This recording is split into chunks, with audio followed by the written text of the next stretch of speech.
I'm delighted to welcome you all to today's auspicious occasion, where we mark, among other things, the first significant outputs of the National Academic Integrity Network. This event combines two elements. We've a keynote lecture from Dr. Sarah Elaine Eaton, and later this morning we have the launch of two key documents from the National Academic Integrity Network by the Minister for Further and Higher Education, Research, Innovation and Science, Simon Harris. But first, I'd like to tell you a little bit about the network and its work.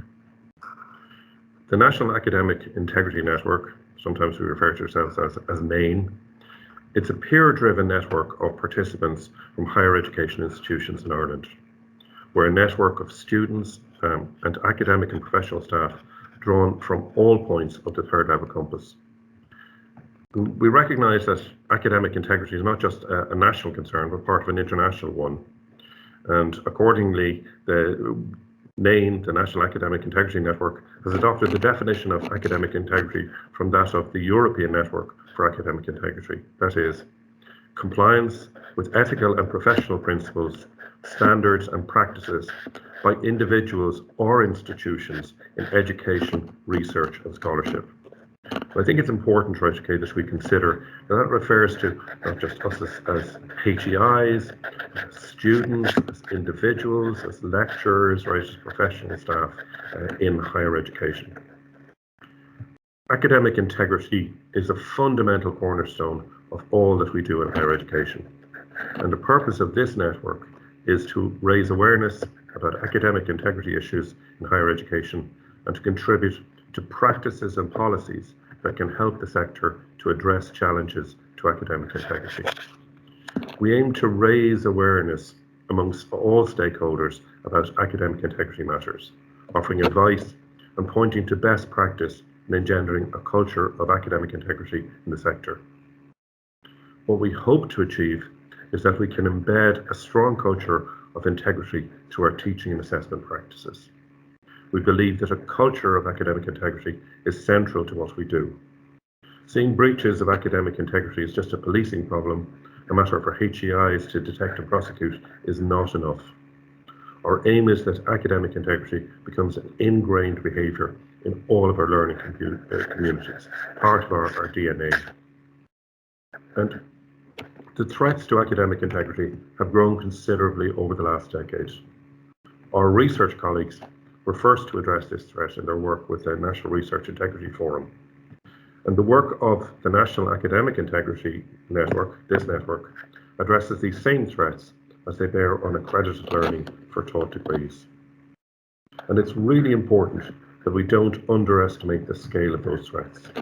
The potential impact of threats to academic integrity on the reputation of the higher education system in Ireland and abroad has grown considerably with the advent of the very changes and technologies that have expanded the scope and possibilities of higher education. And of particular importance are the threats to academic integrity from outside agents. We see more and more websites, essay mills, targeting our students with seemingly easy solutions to pressured situations. These essay mills describe themselves using more benign terms such as assignment help sites or academic research sites, but they represent threats to both HEIs and crucially to students. They are long-term threats, potential long-term threats to students who get sucked into their orbit. And invariably these essay mills, they're targeting the more vulnerable in our student body. Research from overseas would identify those whose first language is not English as one group that is targeted by these outside agents. Another group are those new to higher education, such as mature students. We see students being targeted through sophisticated use of social media, and at those times when they're under more pressure and thus more vulnerable, for example, towards the end of semesters. Over the last 18 months, we've witnessed the manner in which technologies have enabled us to continue to support the learning and assessment of our students, and many of those affordances are here to stay. The remote assessment of students due to the pandemic has led to greater concerns in the sector about academic integrity.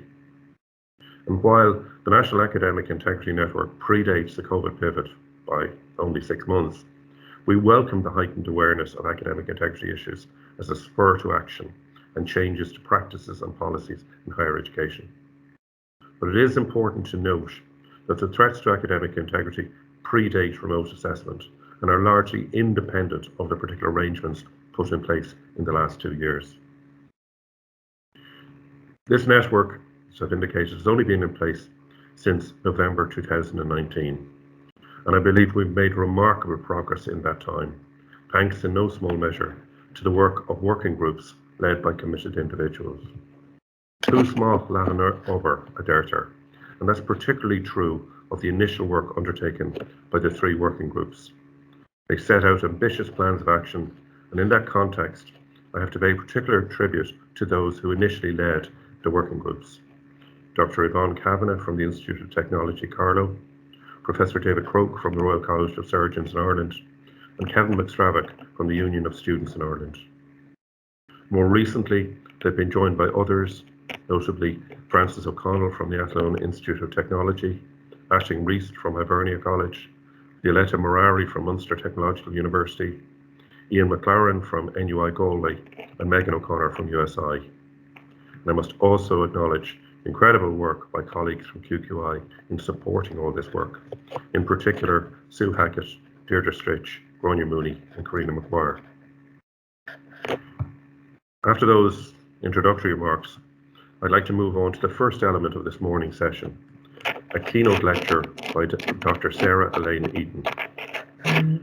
Dr. Eaton is an associate professor in the Workland School of Education at the University of Calgary in Canada, where she also serves as the university's first educational leader in residence for academic integrity. Sarah is an award-winning educator and researcher. Her work focuses on academic integrity in higher education. She serves as the editor-in-chief of the International Journal for Educational Integrity, and her academic research can be found in the British Journal of Education Research, Educational Policy, and the Journal of Academic Ethics, among other places. Sarah is a member of the Committee for Publication Ethics Council. She's a co-founding member of the Alberta Council on Academic Integrity in Canada and a co-chair of the Council's Contract Cheating Working Group.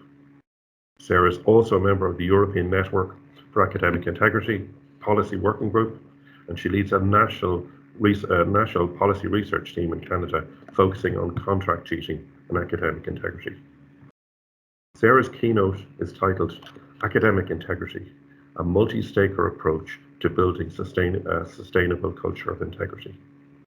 Her keynote will explore how best we might support ethical teaching, learning, and researching, and in doing so, creating sustainable communities of academic integrity. Sarah, I'm very pleased to hand the floor over to you at this point.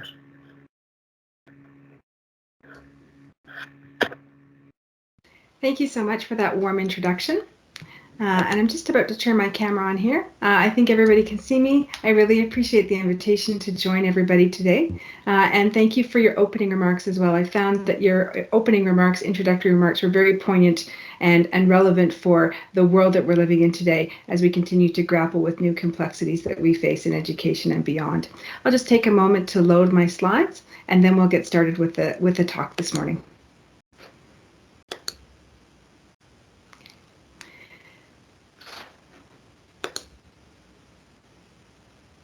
Terrific. I think you should be able to see my slides in a side-by-side right now.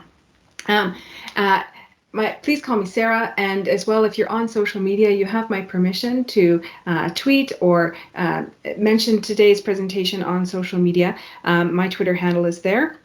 You also have my permission to take screenshots of any of the slides and save them if you like. I've shared the slide deck with Sue, and she has my permission to share it out with you afterwards if you like.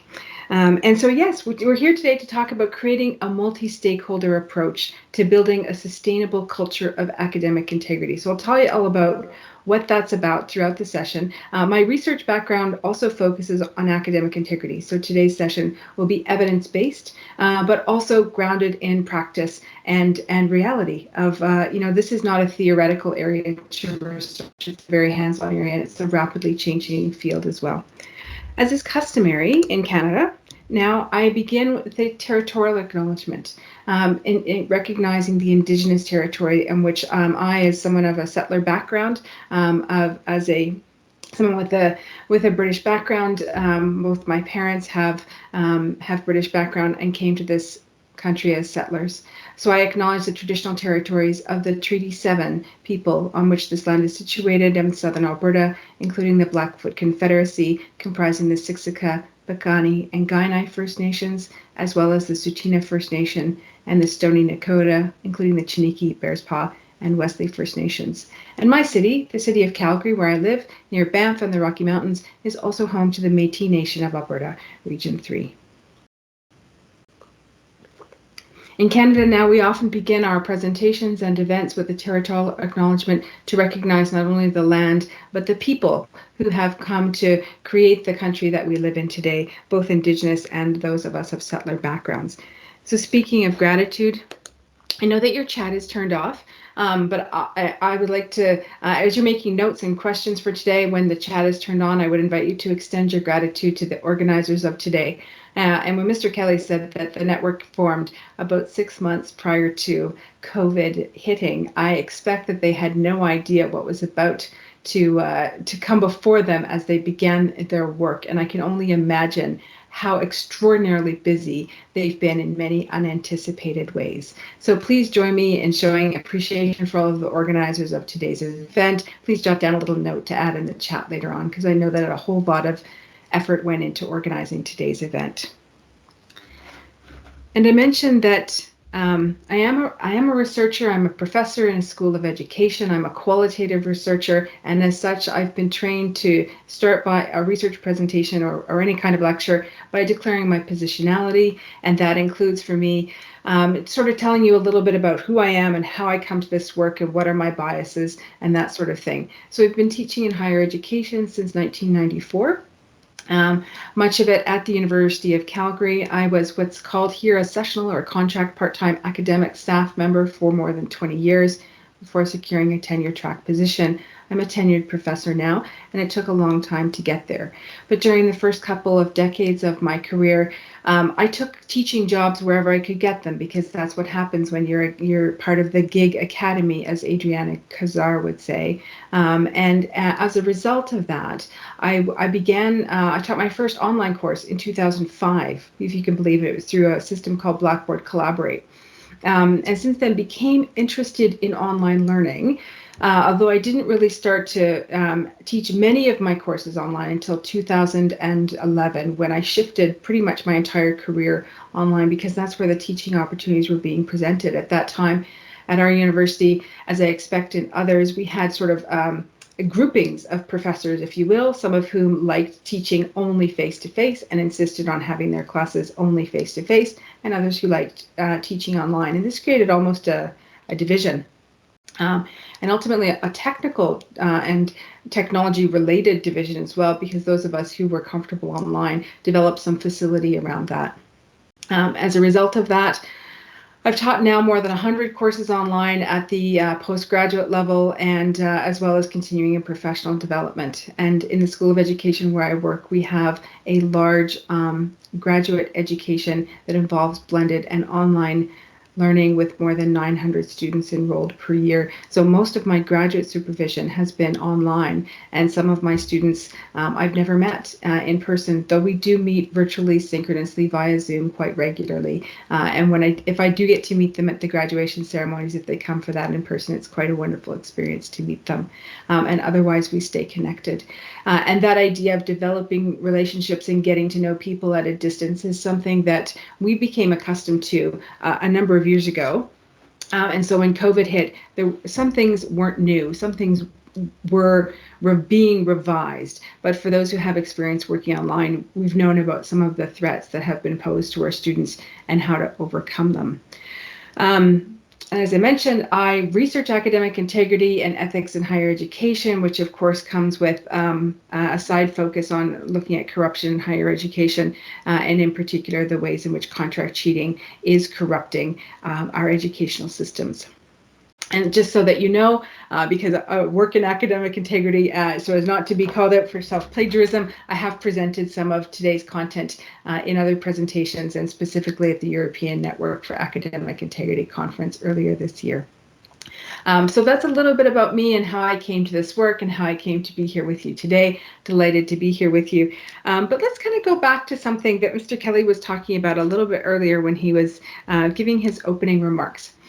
Setting the foundations or a view around academic integrity as a shared responsibility. For a long time, for decades actually, or maybe even centuries, academic integrity was seen only as an issue of student conduct or a matter of student judicial affairs.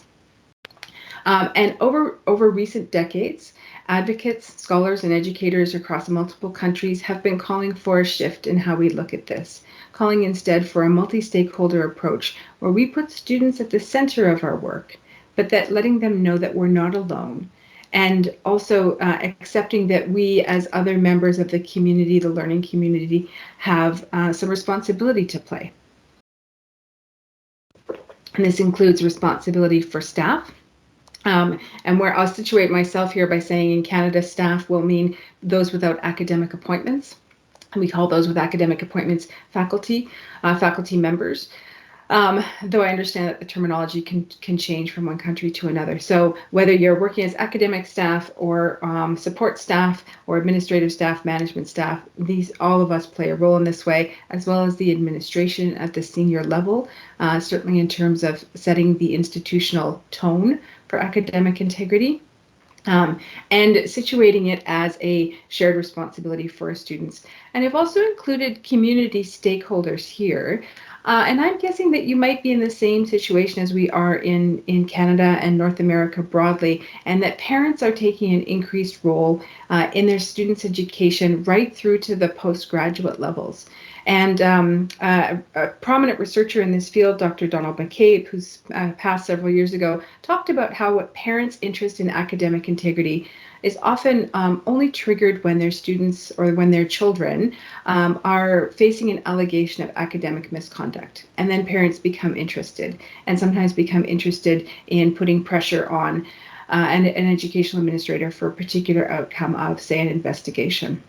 And so many of us are advocating for engaging parents and other stakeholders, school alumni, and others in different ways, more proactive ways and positive ways, so that our first interactions with them are one where we're talking about building cultures of integrity, rather than having to look at it as, oh, we don't need to get the lawyers involved and we don't want the parents upset, etc. And for us, also including community stakeholders, as including K-12 teachers, and politicians that work in the kindergarten through, for us, would be grade 12 levels. And understanding that academic integrity starts long before our students come to our higher education institutions, that K-12 remains one of the most neglected sectors of education. And so often our students will come to our campuses and they have very little training in how to uphold and enact academic integrity in the post-secondary environment. And we hear time and time again that our students don't get any training, for example,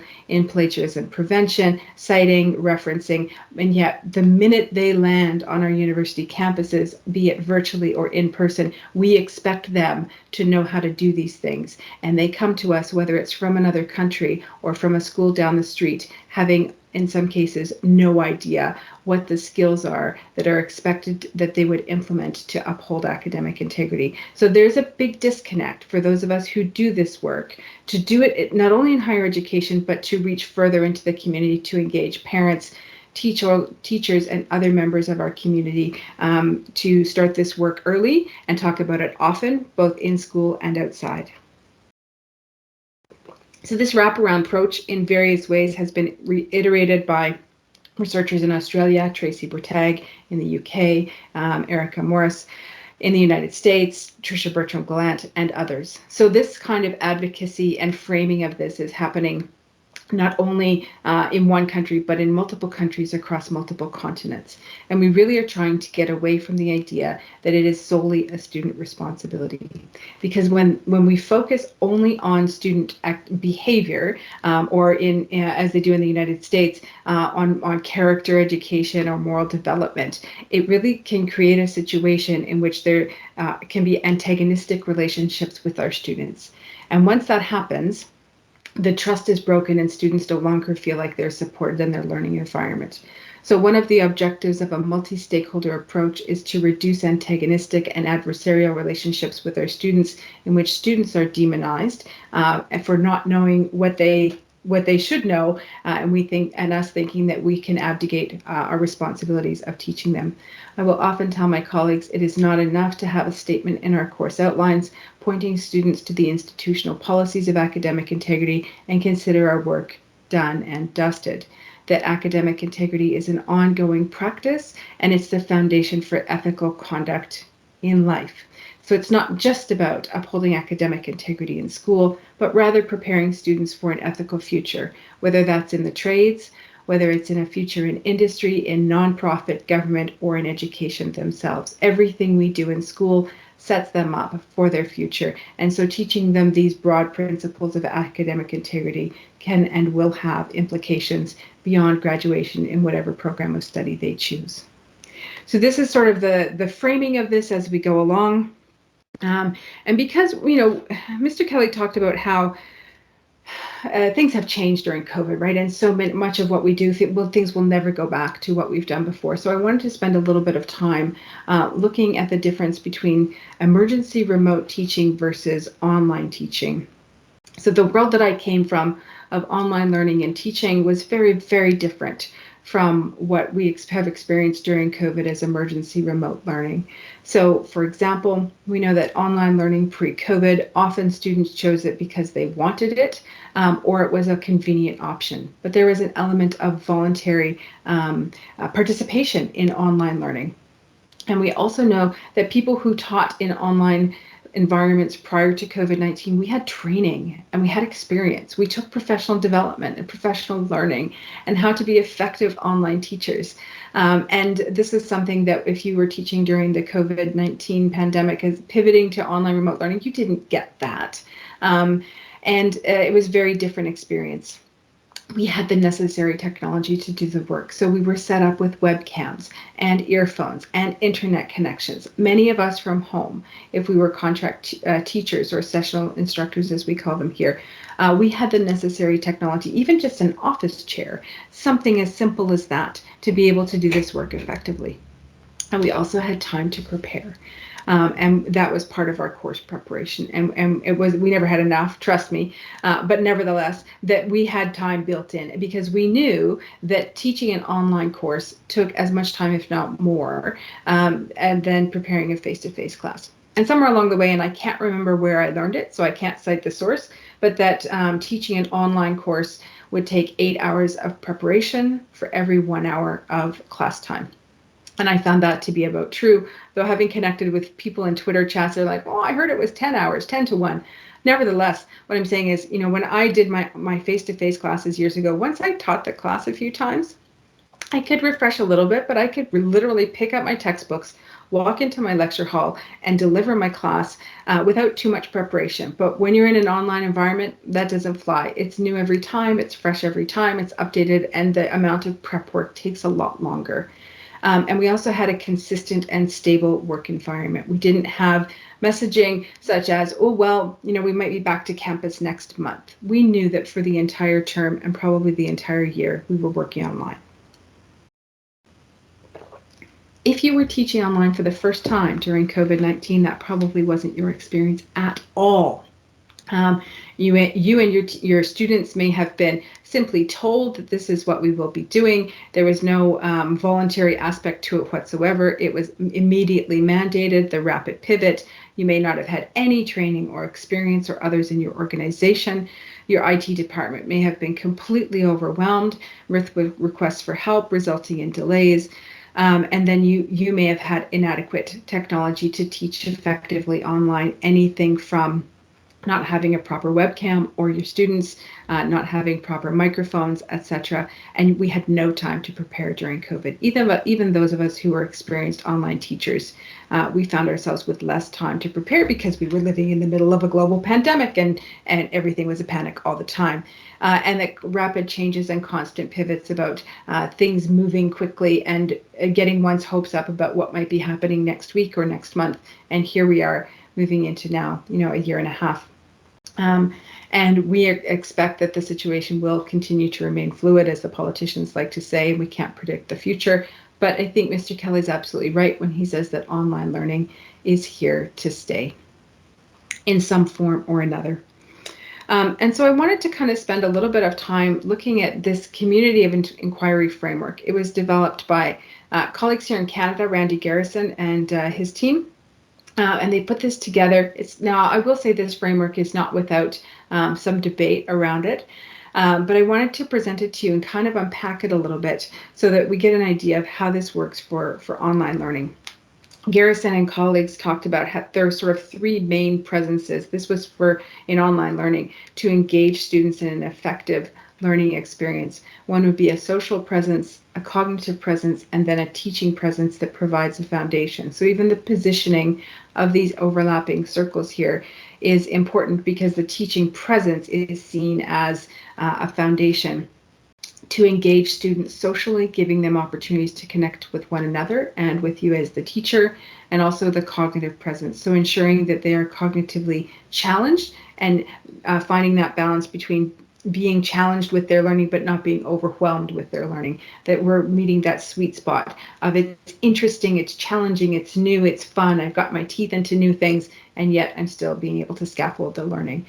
And one of the ways that can be done, of course, is through selecting content that's appropriate. Often in online courses, we may find that we are choosing less content and more opportunities for, say, supporting discourse and engaging students in conversation to give them time to process what they're learning. And I understand that there have been debates across education, higher education during COVID-19, with people lamenting that they can't cover the same amount of content. And for those of us who've been teaching online for a long time, I can assure you that this in no way means a dilution of the quality because you're still supporting student learning. And it may mean that the content gets spread out over more courses. But if the students are absorbing it and learning it, then that's, of course, what they're here to do.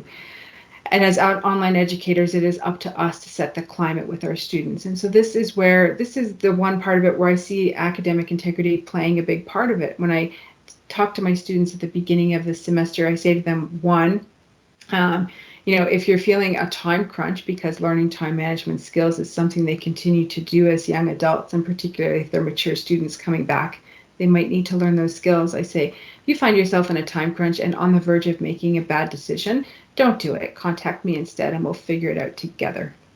And I will tell you, I used to be the most militant person in the early years of my career with regards to deadlines. I was of the opinion that deadlines were part of being a grown-up, and learning how to meet them was an essential aspect of schooling. And as I've gone along, and particularly as I've learned more about contract cheating, I've softened on that a little bit. And one of the reasons I've softened is because I know that the world for our students today is a very different one than I knew going to school and university in the 80s and 90s. Because although contract cheating has been around for decades, it didn't start to scale up until the age of the internet, right? And we know that, for example, SA Mills existed as a physical storefront as early as the 1970s, but when the internet came, those physical storefronts became online storefronts. And so the students today can be subjected to those social media messages in places where I as a professor am not. So I told you at the beginning of the presentation, you can reach out to me on LinkedIn, on Twitter. I'm in those spaces a lot. I'm on Facebook. I'm not on TikTok. And I have an Insta account, but I don't use it very often. But this is where our students are. And this is where the contract cheating companies are.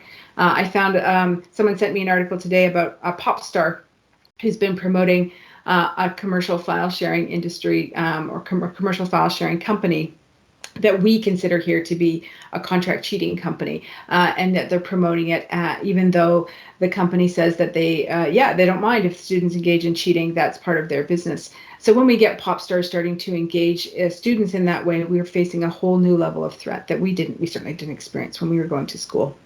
And I know that my university is operating from 8:30 to 4:30 every day. And my students are doing their work from 4:30 to 8:30 overnight. And they're going online, they're taking their breaks, they're checking out social media, and they're seeing the ads pop up for, do you need help with your homework? We know that the marketing language of these contract cheating companies is seductive, and it will find students at their most vulnerable. For example, when they're at that point of having a time crunch and they're like, I just can't do it. I'll just engage with this service once. How bad can it be? And little do they know, it can be catastrophic for them. So this is one of the reasons I've become a little softer on my stance on deadlines over the years, because I know that if I'm not there for my students, that some other predatory company will be. And although on my campus I've tried to advocate for things like 24-hour student services and so forth, it hasn't materialized for reasons beyond my control, but I do know that the students are out there and open to these contract cheating companies at all hours of the day and night. So I say to my students, if you're at the point of making a bad decision, contact me, reach out to me. This is one of the ways that I support student discourse in my classes, and I set the climate to support academic integrity throughout the whole course. This all together and combined will create an educational experience for students where they feel engaged in the learning, they want to be there, and they feel engaged with us as their teachers. They're making connections with their fellow students. It can be done, and it has been done for a few decades prior to the pandemic. But what we've experienced during the pandemic is not what many of us knew as online learning. So let's take a moment now to turn our attention to factors affecting academic misconduct. And the sources here, I've drawn from various sources and synthesized them into a table here. Over the decades, principally folks like Don McCabe and others have talked about individual and contextual factors that will affect academic misconduct. Now, if you work in this sector, none of these come as a surprise to you, right? You know that individual factors include a student's maturity level, with younger students typically being more at risk. And we like to use this language of students being at risk or vulnerable rather than using language around culpability, and the language matters around this, right? So we know our first-year students, first-year university and college students will be at more risk than those, say, in their fourth year or in postgraduate. When I say at large risk, I don't mean immune, but certainly when students are trying to find their way, that they are more subject to making poor decisions. And we know that stress levels around exam periods, then there's more misconduct. This is nothing new. When students are unsure of the expectations, I don't really know what the prof wants, so I'll do this, and rather than asking the professor, they're likely to make poor decisions. And student personality, there was a lot of research done around this in the first half of the 20th century by the moral and social psychologists, who figured out that sort of there are different personality traits that might contribute to cheating, with one of them being the high achieving students. I will do anything to get a high grade in my class, including engaging in what we anecdotally call the cheat to compete syndrome. And at the other end of the spectrum, those with low self-confidence who might think, well, I can't say this any better than this other person, so I'm just going to copy what they wrote. Low levels of self-confidence and self-efficacy. And so those are some of the personality traits that might lead students to make poor decisions and engage in misconduct. And poor self-regulation, self-control, with time management being one of the key things there. Again, none of this is new, but to kind of see it put together in a chart might be helpful.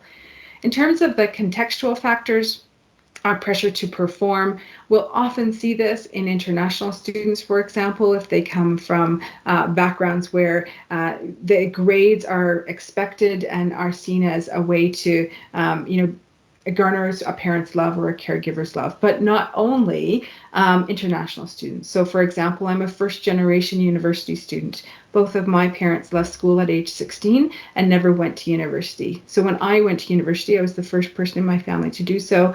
And I heard an awful lot about the sacrifices that my parents made so I could go to university. So that pressure to perform is not only our international students, but also domestic students, in particular first generation students. And the competitive learning environment. This is often framed as courses where there is a bell curve for grading. So there are a limited number of what we would call A grades. And then you go up and, most of the grades will be in the B and C range. And then at the other end of the bell curve, there's also a limited number of Ds and Fs. If there are a limited number of high grades available, students are more likely to compete to get the available high grades. So a competitive learning environment will foster a culture of misconduct, if you will. And if instructors are unclear with their expectations. So instructors who refuse to answer questions or take too long to answer student inquiries, asking for clarifying instructions on an assignment, for example, and so forth, and students may just try and do their best, and in doing so may engage in misconduct.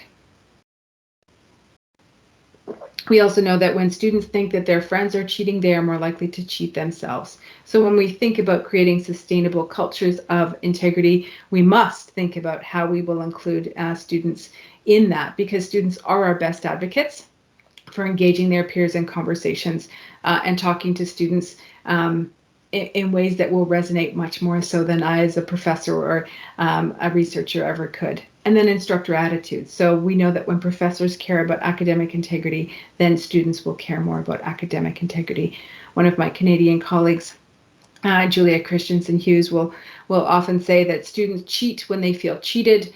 So when instructors, for example, continuously insist on recycling their assessments or their tests, students get the idea that profs don't care. And if profs don't care, why should students care? So even simple things like updating our assignments can send a strong message to students that I care about you as a student. And one of the ways I show I care about you is that I update and refresh my assignments and assessments. So these are, really simple, easy ways to understand what's happened with regards to academic misconduct over the years. Now, turn my attention back again to online learning. Talk a little bit about academic misconduct during COVID-19. Prior to COVID-19, folks were researching academic misconduct in online environments, and I can tell you that the research shows that results have been inconclusive or contradictory regarding the prevalence of misconduct in online classes versus face-to-face contexts. So the idea that when we move classes online, we are immediately compromising the integrity of our courses isn't actually supported by any of the research. There have been some studies showing that there was more academic misconduct in online environments, often with small sample sizes, for example, or very particular sample sizes at a single institution. But when we look at larger studies, we can see that there have been multiple studies showing less misconduct in online classes versus comparable face-to-face classes. So these studies here by Hart and Morgan, Kidwell and Kent, and others have shown that they've actually done comparative analysis with the same courses at the same university, looking at the online class versus the face-to-face class. And there was less misconduct in the online environment. But I will say that I'll go back to thinking about the differences between online education and emergency remote teaching. In every single one of those studies, students chose online learning.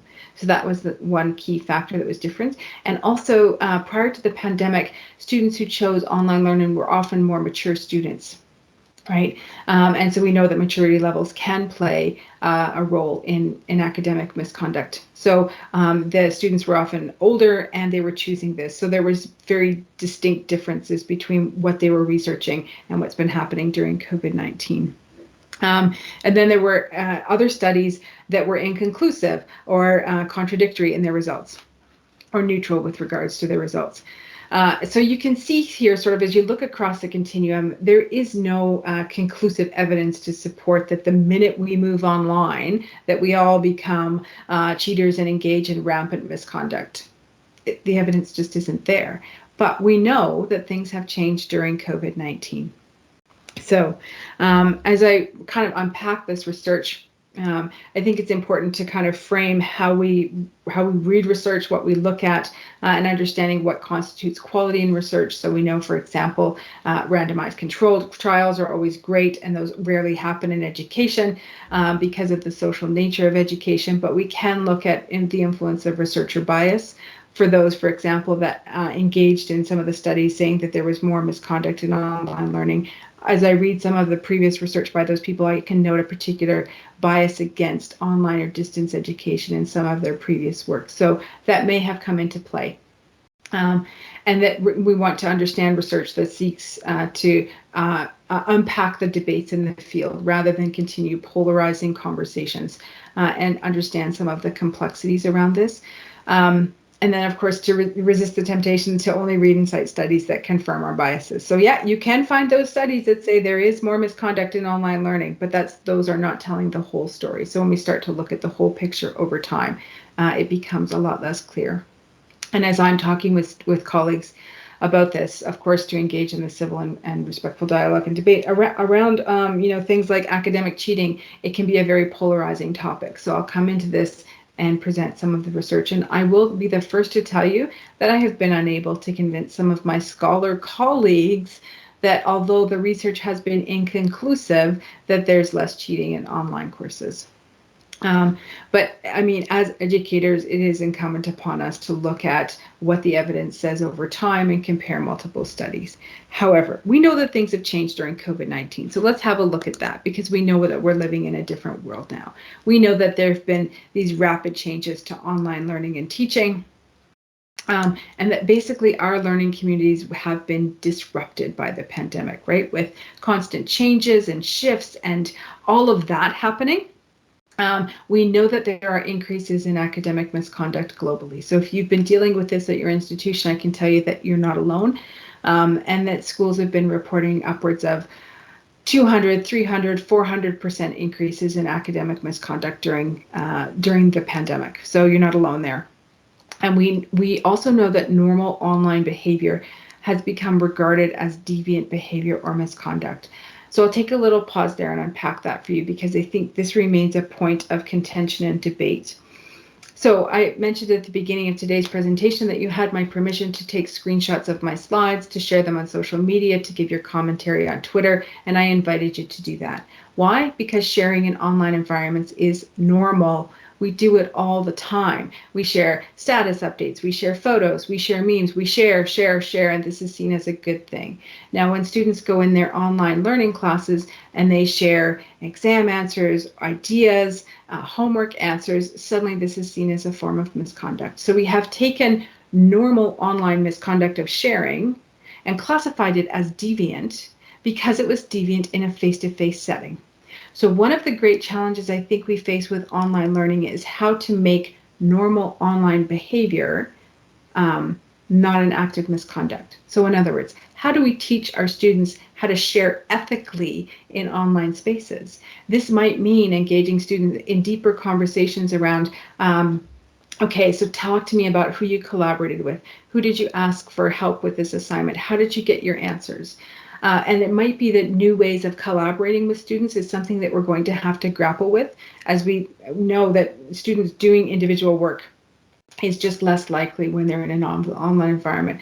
I would much rather have my students tell me that they collaborated with that classmate and they talked it through, rather than going, for example, to an online commercial file sharing site, or that they got their answers and didn't think it through. If students connected in a in a real-time chat environment with one another, saying, I'm trying to figure out this problem, can we do it together?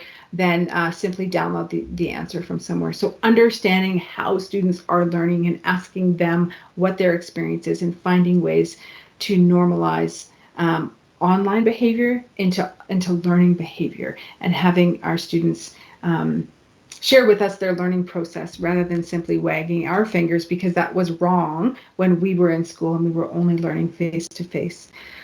And Mr. Kelly talked about this, that the commercial enterprises have adapted. The contract cheating companies have adapted during COVID-19, right? I'm sure you've seen the adverts on social media saying, we're offering you a COVID discount. We're here to help you 24/7. And the antagonizing messages that the contract cheating companies are pitching to our students, that they are there for them 24/7 and schools are closed or they're pivoting or they don't care about students.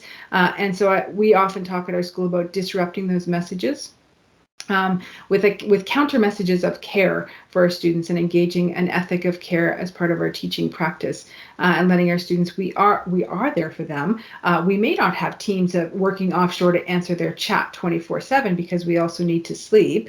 I always tell students, listen, the chat box on a contract cheating site or a homework help site is no substitute for my office hours, and that they're not connecting with necessarily anybody who cares about them. And this is one of the ways that we're trying to disrupt some of the messaging that's very seductive for students, and has been adapting very quickly during COVID-19. So we know the contract cheating has been the single biggest threat and increase to our students learning during COVID-19.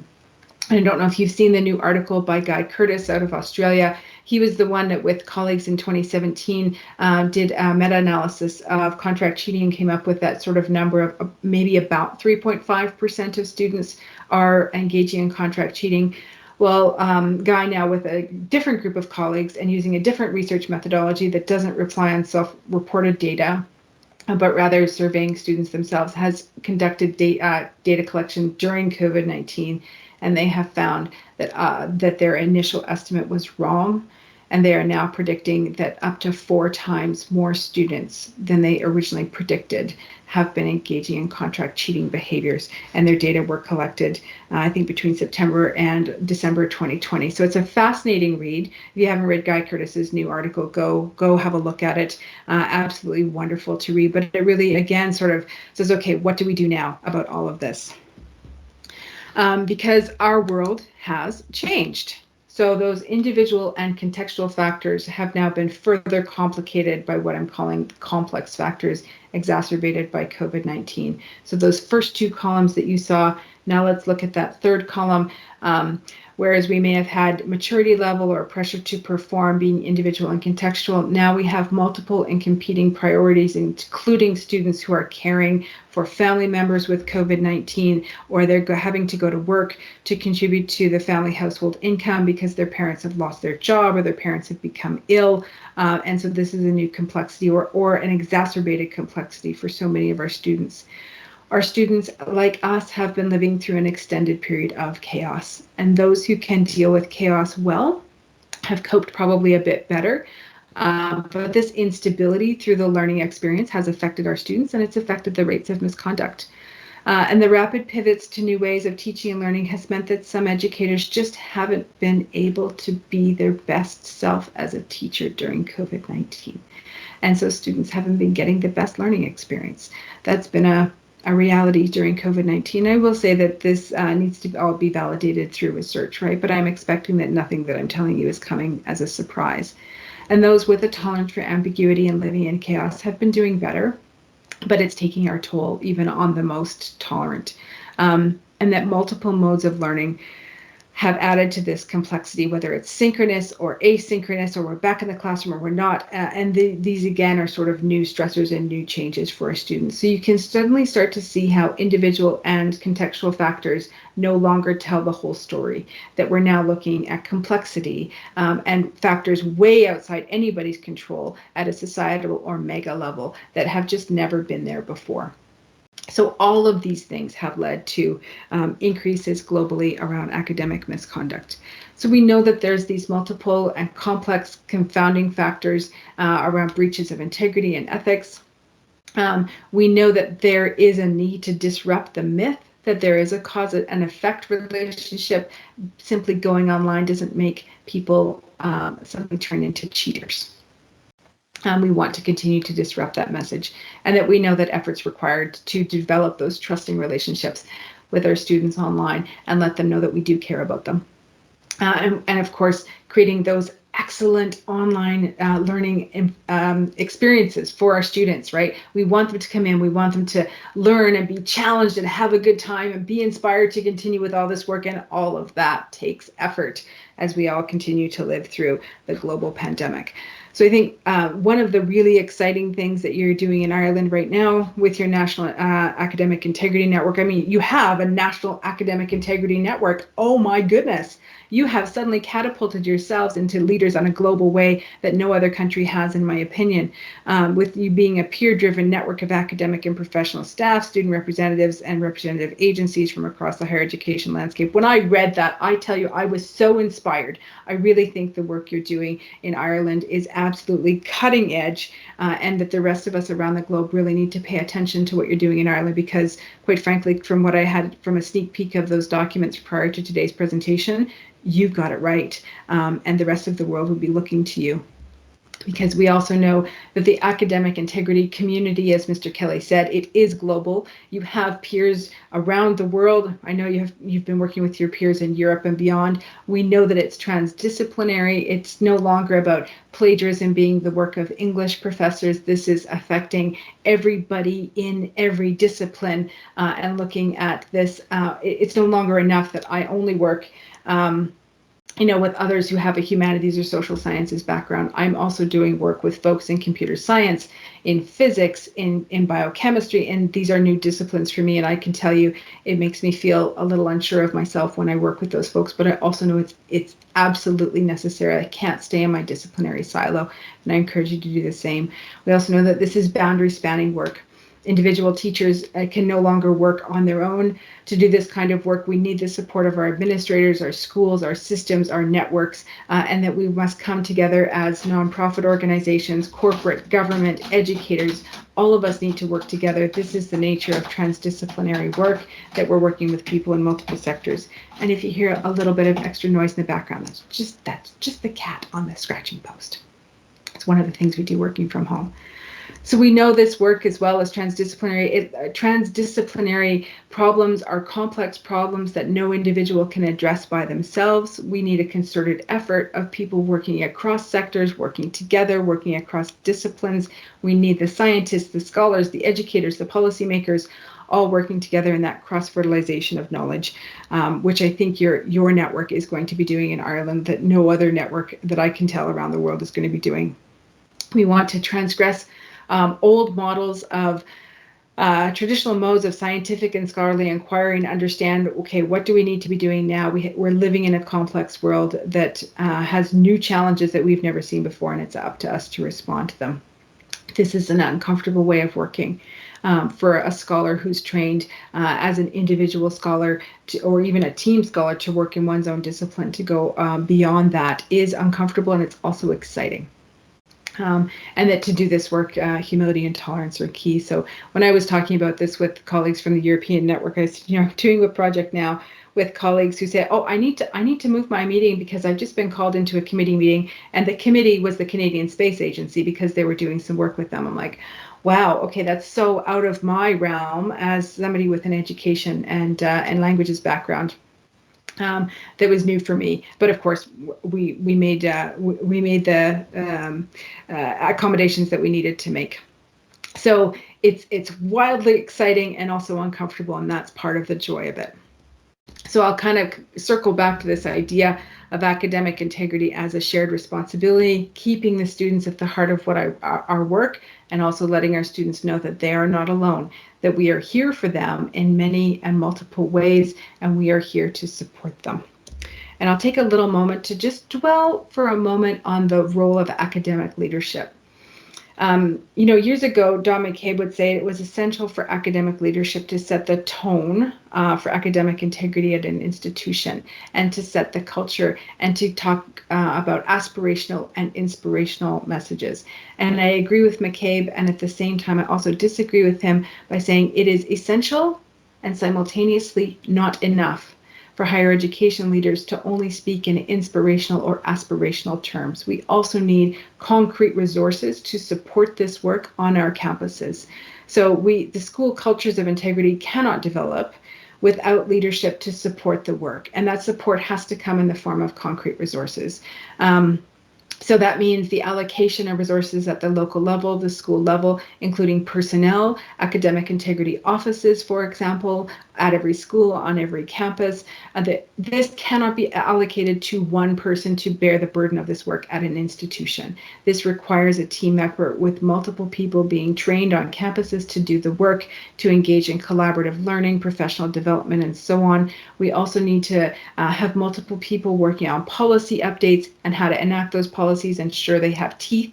But also to provide teaching and learning support so that academic integrity is not thought of only as addressing a breach or that policy is only to come into effect when there's a misconduct, but also thinking about how do we create proactive cultures of integrity on our campuses. And this will take this is where the offices of teaching and learning come in, because often that will be done through instructional activities, but not only through instructional activities, also through student affairs, libraries, and other units on our campuses and in our schools, so that we are creating these cultures of integrity that are supported through resources. So a key message here is, if you're a higher education leader, please think about supporting this work with concrete resources, money, and people to do the work on an ongoing basis, not funded from project funding, but from operational budgets that can be sustained over time.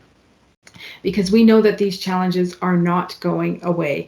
We can forecast that even though contract cheating has surfaced and amplified during COVID-19, that is not the only threat to integrity that we're going to face. We know that online learning is here to stay, but we also know that the influence of blockchain, for example, being used to buy contract cheating services is a reality. We know that machine learning, artificial intelligence, algorithmic writing technologies, the technology is already here that can write for people in general, not only students, but that there will be increasing services that will simply provide a machine-written thesis, paper for our students. We need to be aware of the technology threats that we are facing with this work. We need to think beyond student conduct. These multi-stakeholder approaches where everybody on our campus has different responsibilities, complementary responsibilities, but that we are all responsible for upholding and enacting academic integrity within our schools. And that we know that there will be more global collaborations and transdisciplinary research in academic integrity. There are new articles and research coming out every week. And I think the quality of that research is also increasing over time. So another call to funders, if you're here, is to fund academic integrity research, particularly into contract cheating, so that researchers can work in teams across your country to gather data, that you're not having to rely on data from other countries to understand what's happening in your own country. So I'll conclude here. I know we've just got a few minutes left with calls to action. Honestly, I mean, I know this is why we're here today, but to celebrate the work that you're doing in Nain and in Ireland broadly as national and global leaders of academic integrity. The work, the documents are truly inspiring. I hope you enjoy the launch this morning and that you challenge outdated notions such as online environments are responsible in and of themselves, or that there is a cause and effect relationship. It's up to you as champions of integrity to disrupt those old notions. Also, that academic integrity is merely a matter of student conduct. We know it's not. We know that you're here to be champions of this work, and then also to be attentive to and be proactive with regards to the emerging threats to academic integrity, particularly in the form of new technologies and more sophisticated ways of file sharing companies and contract cheating companies to infiltrate and really disrupt in a bad way our educational systems as they exist. So I'll conclude there. Thank you again for inviting me to join you today. And I'm really excited to hear more about the launch of your meeting. Thank you, Dr. Eaton. I think that was a really thought-provoking presentation that certainly challenges us all to question more, do more, and work together more, I think, to build a more sustainable culture of academic integrity. And I think one of the great successes of the National Academic Integrity Network to date has been the breadth of stakeholders, and you've spoken to that, who've really actively engaged in the network. And I think it's wonderful to see the range of participants at today's event, which I think echoes that transdisciplinary and stakeholder multi-stakeholder approach that you've advocated.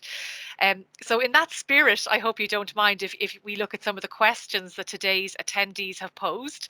And there's a few that I think are very, very interesting. So I'm going to start with one from Oshin Hassan. And Oshin is the program manager at the National Student Engagement Programme. So it'll give you, I suppose, a sense of where the perspective is coming from here. And Oshin has asked, thinking about the idea of students at the centre and creating a dialogue that you've raised, I wonder, have you any thoughts on how institutions can meaningfully partner or collaborate with students through academic integrity work? I love this question. Thank you so much for this. Yes, myriad of ways. I'll give you some examples from our university, which is certainly not the be all and end all, but they're local examples and relevant to me. So we have engaged students, for example, in policy development. We've always got student reps on our policy committees.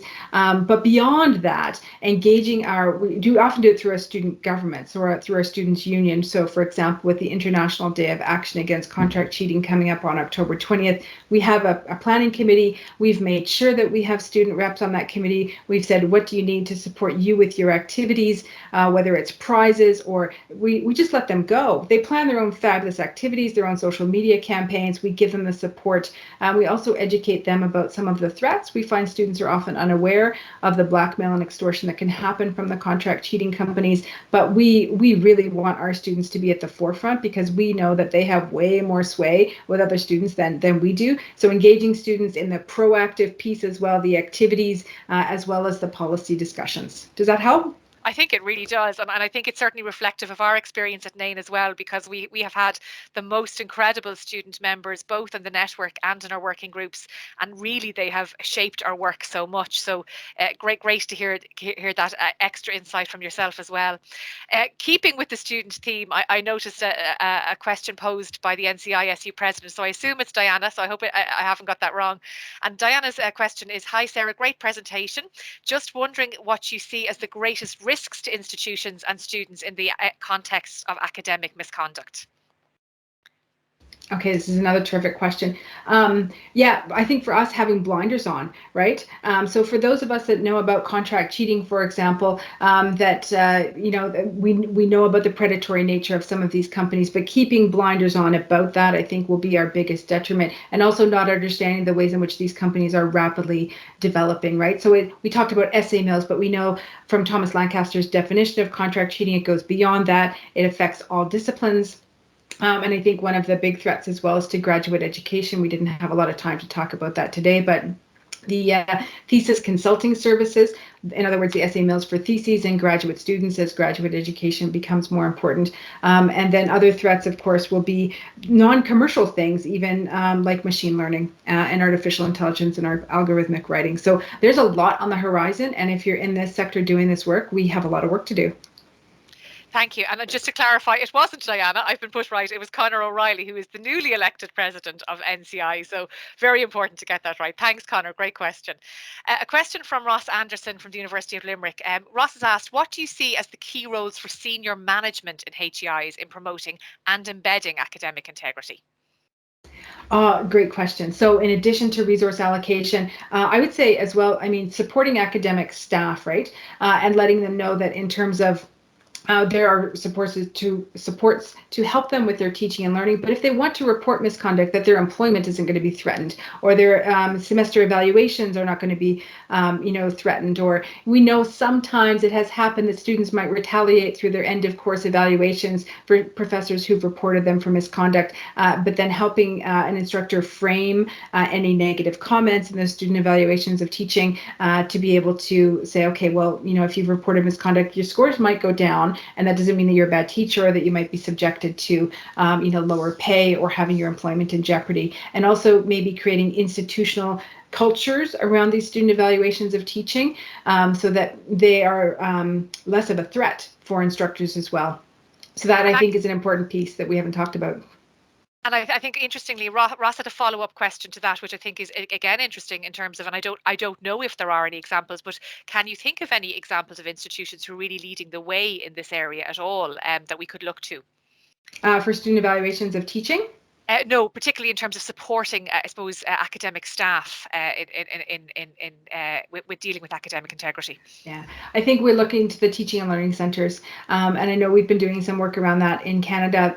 Some Australians, Edith Cowan University has some supports as well. Deakin University in Australia, looking to support academic staff, but particularly through the teaching and learning centres at the various campuses.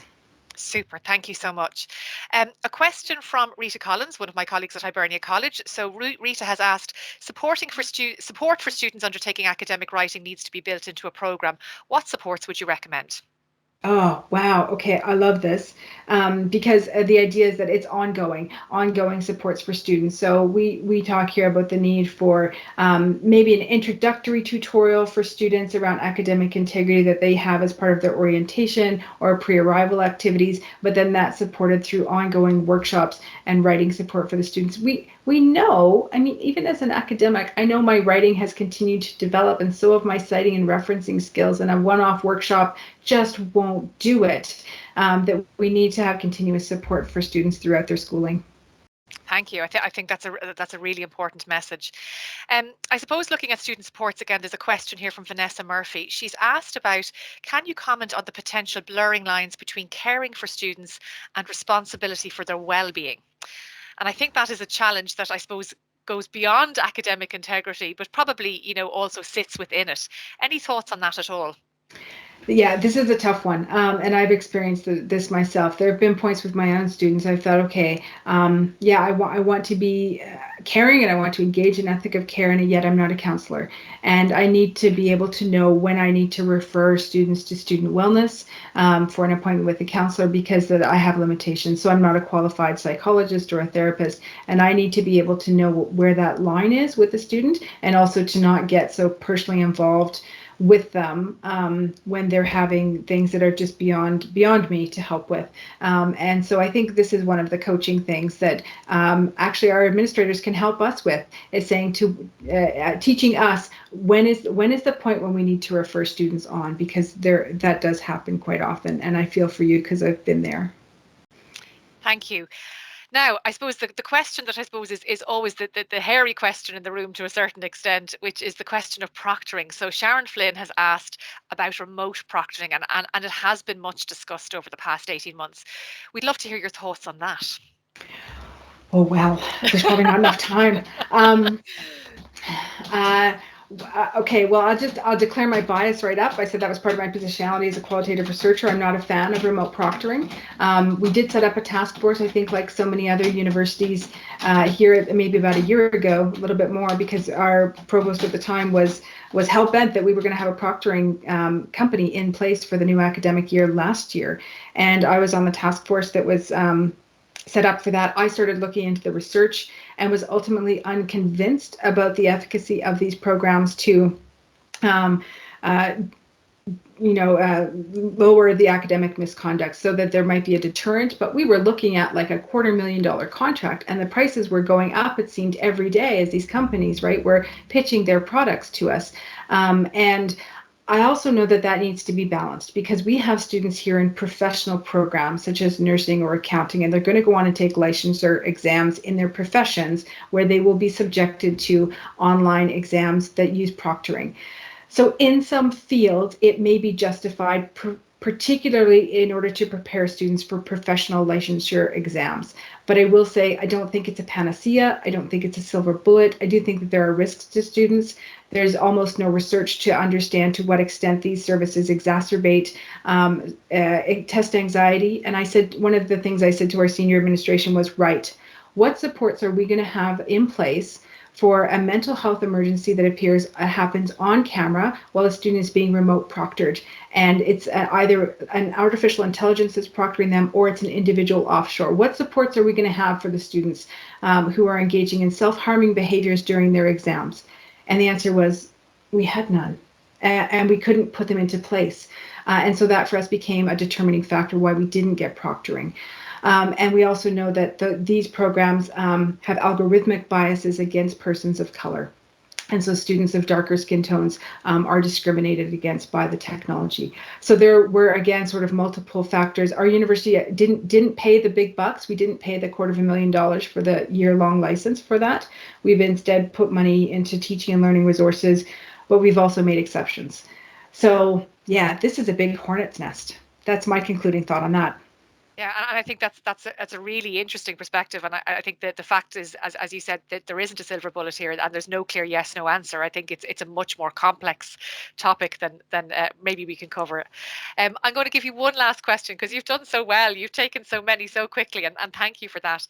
One from Sue Ming Ku. She's asked about values and principles, and she says there's a big emphasis on avoiding vices and misconduct, but less conversation about integrity as doing good work and promoting working in a good way. Any further thoughts on this? Yeah, this is a great question. We know that these values of academic integrity have been, they were originally proposed by Don McCabe, became the foundation of the Academic International Center for Academic Integrity. And I also look at some of these values, right? I know them, you know them as well, right? Courage, fairness, honesty, respect, responsibility, and trust. But the values are not absolute. So one of the things I'll sometimes dwell on is the value of responsibility. So it's often framed as students doing their own work and students doing honest work. For some students in social contexts, they also have a responsibility to help their peers. And so when I say this, sometimes people will automatically go to international students and collectivist cultures, and I can say, we have examples here in North America of students working, they call them frat files, fraternity files or sorority files. And that's not meant to disparage anybody who has an experience working with the Greek society, because I know Greek societies, fraternities, sororities do good work as well. But in many of them, they've had file boxes in the basement for decades of old exams and old assignments that students could go and access, not only access, but also had a responsibility to contribute to. Over the years, those file boxes have turned into Google folders and Google Drives, but this notion of students needing to contribute to shared folders in order to maintain their social standing in a group is a responsibility to that group. So these values are not absolute, and the ways in which they're enacted, I think, need to be contextualized for students, and setting up the academic integrity as this ethical decision-making for life, I think, can be a valuable conversation to have with them over time. Thank you, and thank you, Dr. Eaton. I suppose a couple of things just to add. The chat box is utterly full of comments in terms of thanking you for your inspiring and very thought-provoking talk, but also really delighted with the answers to the questions that you've given today. So we really appreciate both your presentation, your very perceptive responses to all of those questions, and most of all, for getting up in the middle of the night with your lovely cat. And I have a cat office mate too, so I appreciate that completely, to speak with us this morning in Ireland. I know all of the participants have found your answers and your presentation most insightful, and will be delighted to hear that. Thanks to your good grace, we'll post the Q&A on the NAIN website shortly as well. So thank you so once much. again, Dr. Eaton. We really appreciate it. I hope you get to look at those lovely questions and comments in the chat box. And I will. I'll hang out and have a look at them. Brilliant. And I'm going to pass back now to our chair, Billy Kelly. Thank you, everybody.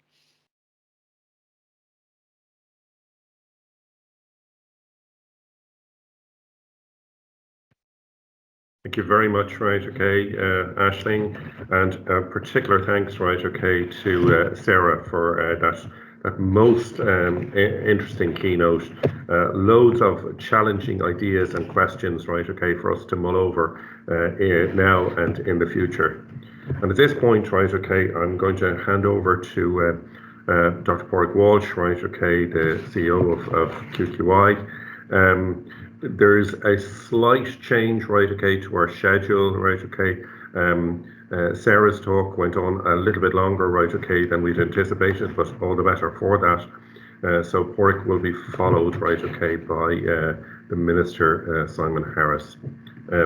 Porrick, the floor is yours.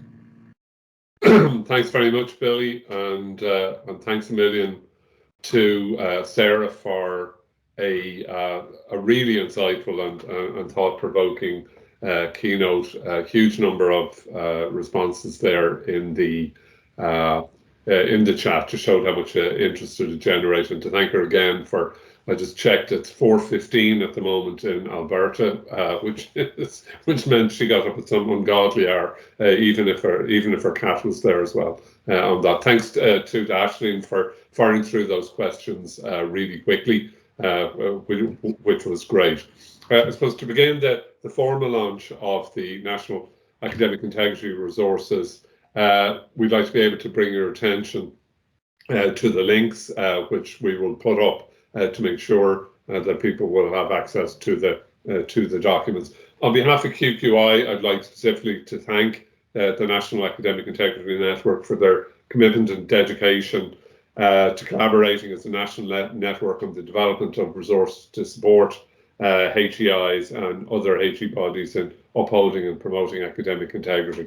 It's really important for us that it's a peer network, and it has involved both the public and private sector and spanning all of the university and institute of technology sector. The engagement of dynamism of the group is really impressive. They've accelerated efforts at an exceptionally difficult time. We were, as I said, we were lucky that we had started this process back in November 2019, but as Sarah alluded to, we had no idea what was coming down the line within that system. Again, I'd like to reiterate Billy's words to thank the three working groups, particularly to thank Yvonne and David and Kevin for the works that they've done on that, and a number of which are actually leading to the documents that we're about to link today. To also thank the resources produced by the Working Group 3 for direct communication to students, and that the student participation and engagement in NAME has been really important. It's a peer-driven network, but it has to include students. It's the people that these cheaters are aiming the work at. But it's not just the regular student representative bodies, such as the University Students in Ireland. We've also had Student Affairs Ireland and the Irish Council for Overseas Students. Delighted to hear Sarah's accolades for the group in terms of NAME being a successful model and approach. Sometimes small countries can do these things very quickly, and we've certainly shown that it's clearly a successful model of engagement. It was helped by the fact that during the COVID process, the public and private sector and all the agencies were very much involved in the national effort, and NAME is just another part of that. The QQI obviously got involved with this at the starting point because of the importance of academic integrity to the whole area of quality assurance and our role. Clear implications for that, the new types of assessment that people have had to look at, and to ensure that the work's there. I was struck very much by a number of the comments that Sarah talked to in her presentation. One being the whole idea that online sharing is what is very, very common, and encouraging people to collaborate. And then the fear or the worry that looks at in terms of collusion, which is what people can be driven to, and that students come in to higher education without really any background or training in this, and then we overwhelm them at a very early point in terms of the information that we provide them in terms of the whole area of academic integrity. We want to continue, obviously, with the model of peer collaboration that we've had. Positive impact of our work, I think, will only continue and increase, sustain with the supports that are in place within that. The other, I suppose, area that very much struck me in Sarah's talk, and it's something that we'll be able to link to later, is the importance of leadership in this, higher education leadership and the leadership of institutions, very much taking on responsibility for that, but not just saying that it's important and that they support it, but actually putting their money where their mouth is in terms of money and training of academic staff to be able to support services to be able to help students for that.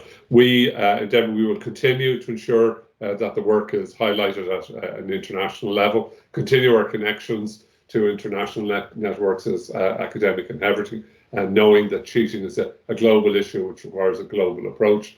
I got an email, first email I got this morning was from a colleague in Wales alerting us again to another SA Mill site that highlighted in one of their logos one of the Irish universities, among other universities in Germany, Canada, Australia over time. So this is something that is front and centre and something that we do need to work on. I know that this is something that is of great interest to the Minister. He's been very happy with the response of the sector, and particularly the work that QQI did last year in terms of the impact of moving online. But we were all aware of the challenges that could pose, that have been highlighted here today, in relation to the new forms of teaching and learning, and the opportunities that have been presented for cheating, and the sites that have sprung up and have recognised this as a potential for them to be able to further their business aims by dealing with vulnerable students. So with that, and as Billy has flagged, we've a slight change in our programme, which has had to move around a little bit, and I understand that I'm now going to hand over to the Minister, Minister Simon Harris, who's going to formally launch the two documents. Minister, if you're there, thanks.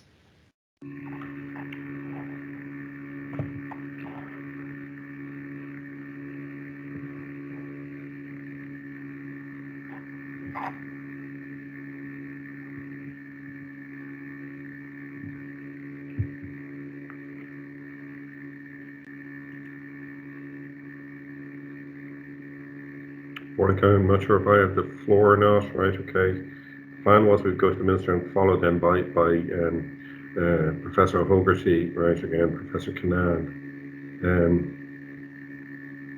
Billy, if you just bear with us 2 seconds, the Minister's just logging back in now to try and connect in again, so just 2 seconds. Thank you very much.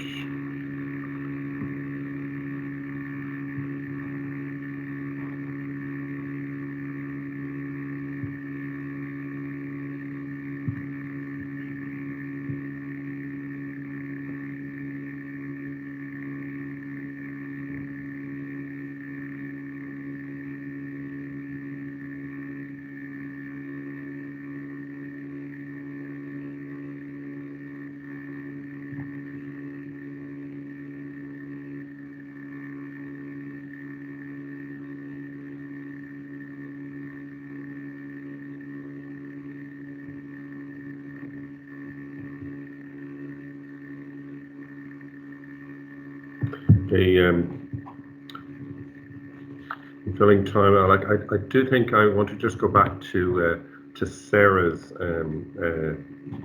call to action, I think, and the one that particularly resonated with me was her challenge that we're preparing our graduates for an ethical future.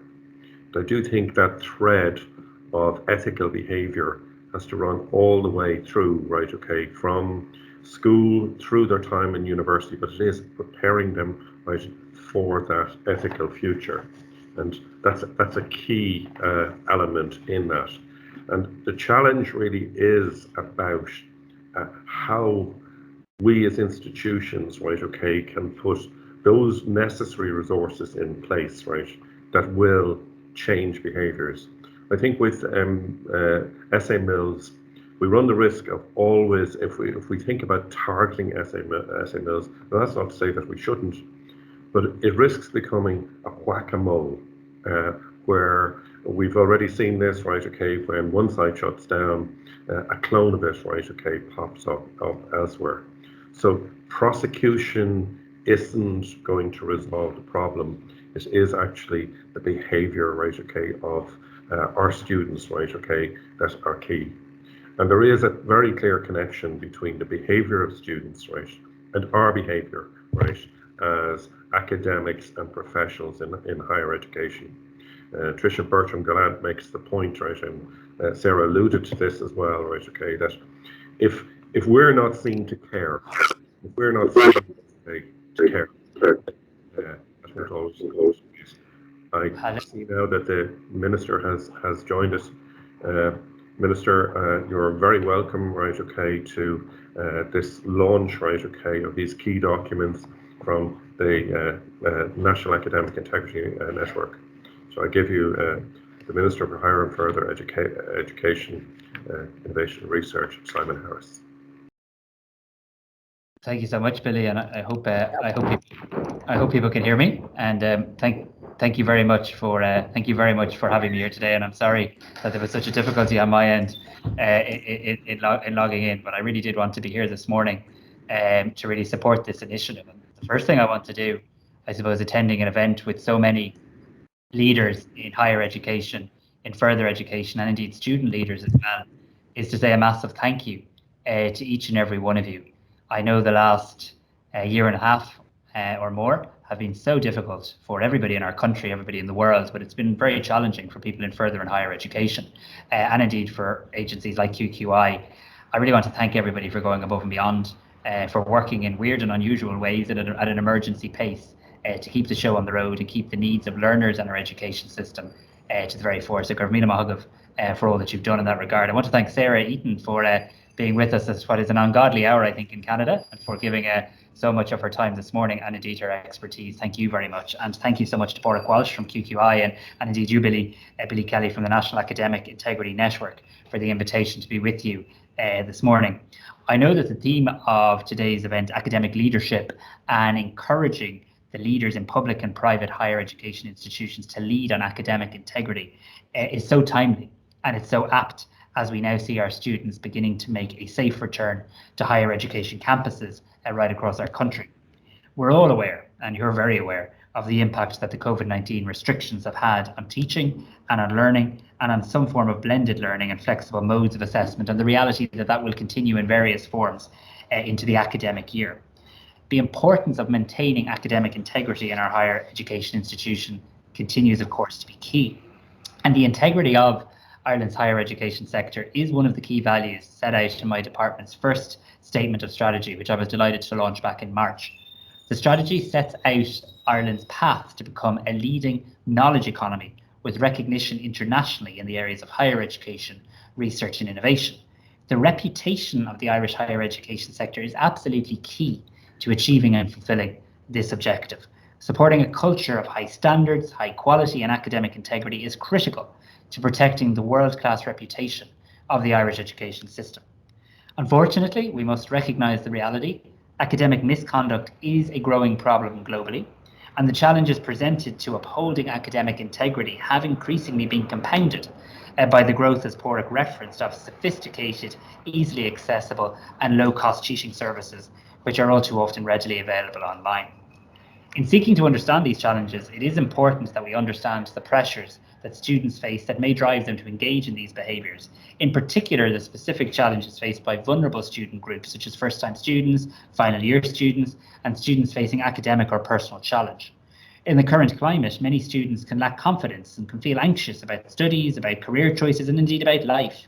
And SA Mill services do take advantage of those vulnerabilities, and of course they're profiting on those vulnerabilities in the process. So reports to address many of the concerns that students may have are available, but may not have been as well accessed across institutions during the pandemic. It's sometimes been harder to access these services as a result of online learning. It's so important. It's really important now as we begin a new academic year that students are made aware of these supports and how to access them, and indeed that the additional funding we're provided to support students in terms of the Student Assistance Fund and mental health funding is really well used, and that we engage with students in each institution as to how best to use that funding to support them. And I'd really encourage all institutions represented here this morning to make this a priority action for the coming year. I really want to thank and commend the National Academic Integrity Network for fast-tracking your work to develop 2 new resources on academic integrity, and to have these resources finalised and available to higher education staff and others in time for the new academic year. I know this was no small task, and I really want to thank you for your work and passion in this regard. It is my pleasure to formally launch these 2 new resources this morning, the Academic Integrity Guidelines and the Academic Integrity National Principles and Lexicon of Common Terms. The purpose of the new guidelines is to support the higher education sector to collectively define and understand academic integrity. What does it mean within a higher education institutions? What challenges does it raise? And how do we implement a robust approach to preventing, detecting and sanctioning academic misconduct? The new principles will provide support for higher education institutions in developing their approach to academic integrity, and it will enable them to use common terminology when talking or writing about academic integrity across Irish higher education. I really do view, as do my department, these two documents as critically important resources, which have the potential to have significant and positive impacts on the design, the development and the provision of high quality education in Ireland. The new guidelines and the principles are going to help facilitate the creation of an ethical benchmark for educational and professional behaviour for all our students and all our staff in the higher education sector. Of course, the next important step is for management and leadership teams in each individual higher education institution to reflect on these new resources and, with the support of the network, to incorporate these common principles and guidelines into their individual institutional policies and procedures. And of course, this is always an important part when you launch national principles or national guidelines. The success of them depends on those documents being taken to an individual institution, how they're applied and incorporated into your work. And I'm so encouraged that so many institutions are represented here this morning. I think that augurs very well for those next steps. Ultimately, the key objective of this work, what we're trying to achieve here, is to protect our students, to enable them to participate fully in higher education, to facilitate their personal development, and to enable them to realise their full potential and strengthen their original voice. By protecting our students in this way, and by embedding that culture of academic integrity in our institutions, academic integrity in turn protects our society. Employers and the public need to have confidence that our graduates have actually acquired the knowledge and the skills associated with their qualifications. The network and the production of these new resources is clearly a really successful example of what a peer-to-peer initiative can do to provide leadership, to work collaboratively, and to stimulate creative thinking and develop national higher education supports. So I really sincerely, genuinely want to commend everyone involved in the network, Billy, all of the team, all of the network, all of your members, the representatives from the public and the private higher education institutions. I want to thank THEA, the IUA, the USI, the NFRI, and QQI, and all your partners. And I really look forward to working in collaboration with you all, and to hearing and for my department to be kept updated about the further work that the network has planned for the remainder of the year and beyond. But thank you so much to all of you for your commitment. This is an important step. These two resources are an important step in ensuring Ireland creates a world-class higher education system. More and more, as the debate on global tax and all of that continues to rumble, we're going to continue to ensure economic and social cohesion in our country based on talent, the talent and ingenuity of the Irish people, of our students, of our learners. And to do that, we need these resources in place and implemented and incorporated into the work of all our institutions. So I'm delighted to be here with you this morning. My apologies for the delay and difficulty in logging on, and I really want to congratulate you as I officially launch these two new resources. Thank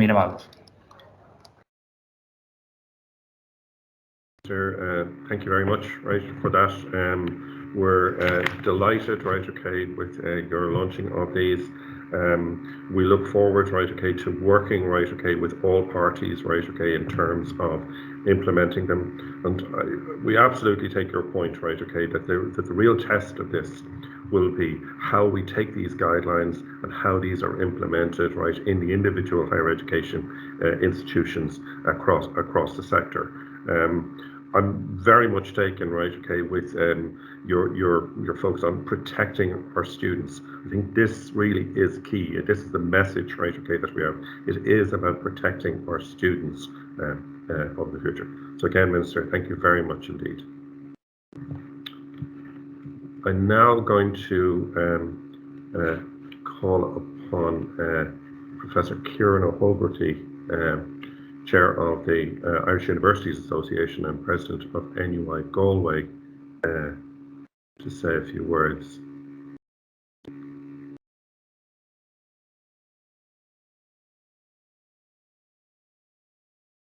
Have we got Kieran? Claire, I saw you on the...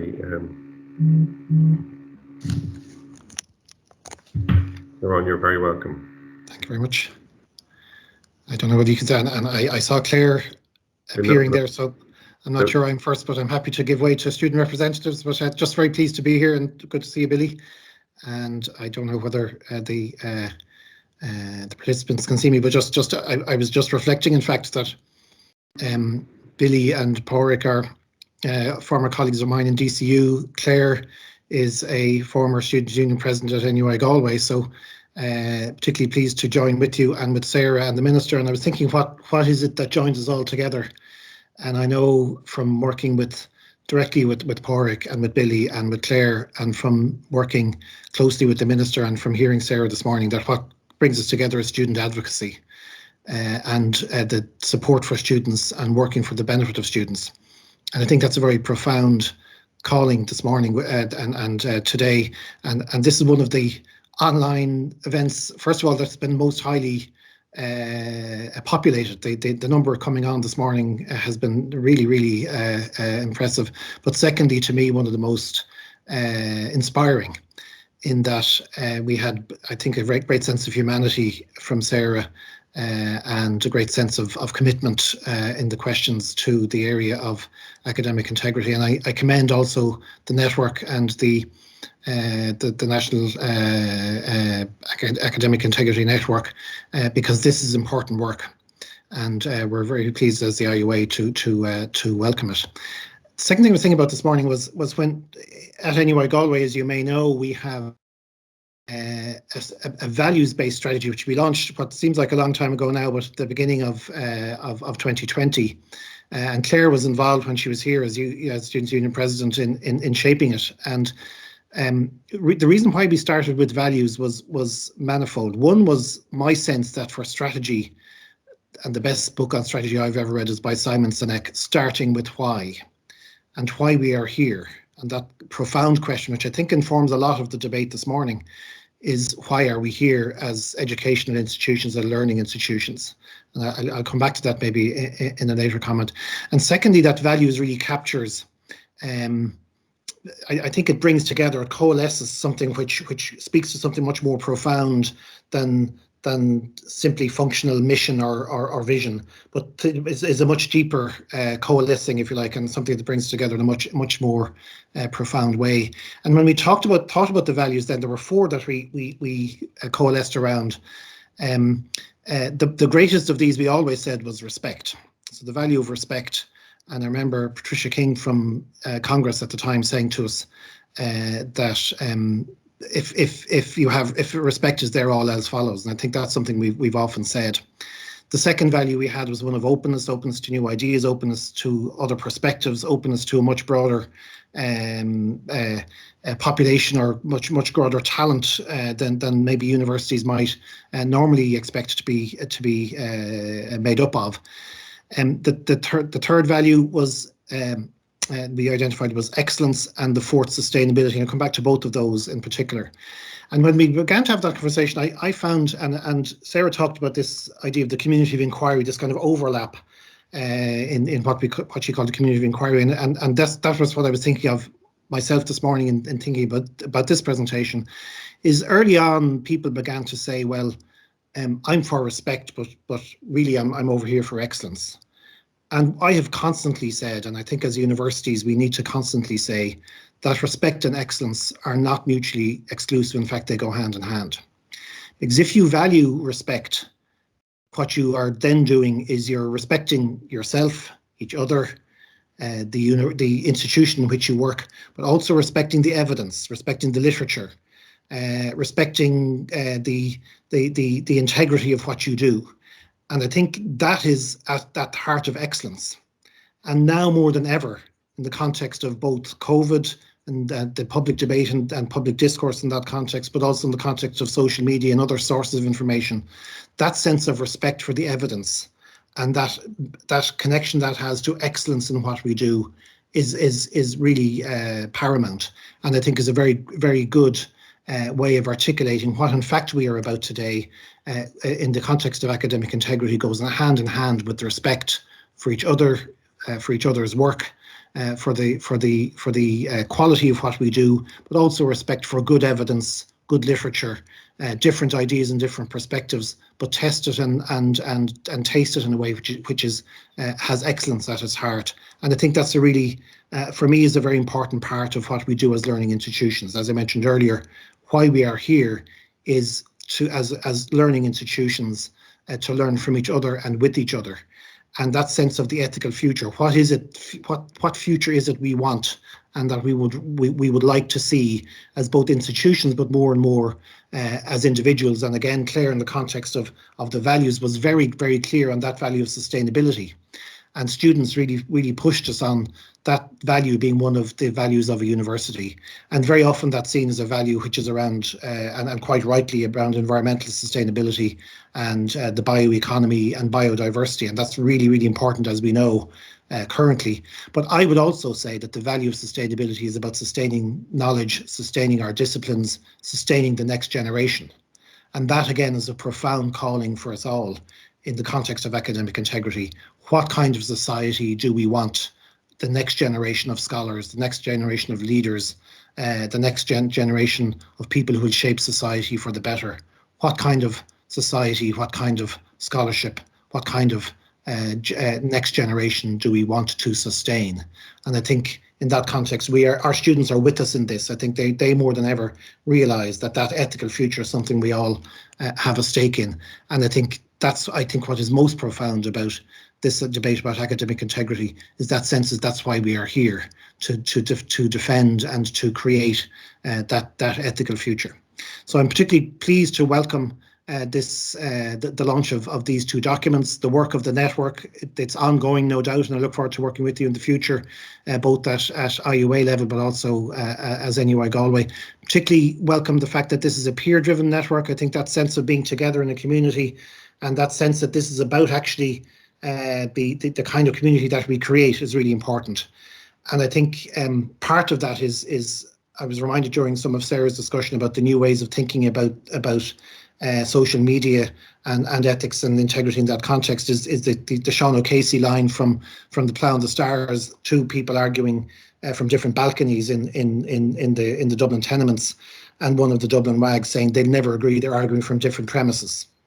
And I think very often it's that sharing of perspectives across networks such as this, across peer networks with students and faculty and colleagues and the university community and institutional communities more generally, is what really makes this very powerful, because it is at its centre a behavioural calling, if you like, and particularly pleased to welcome the network in that context.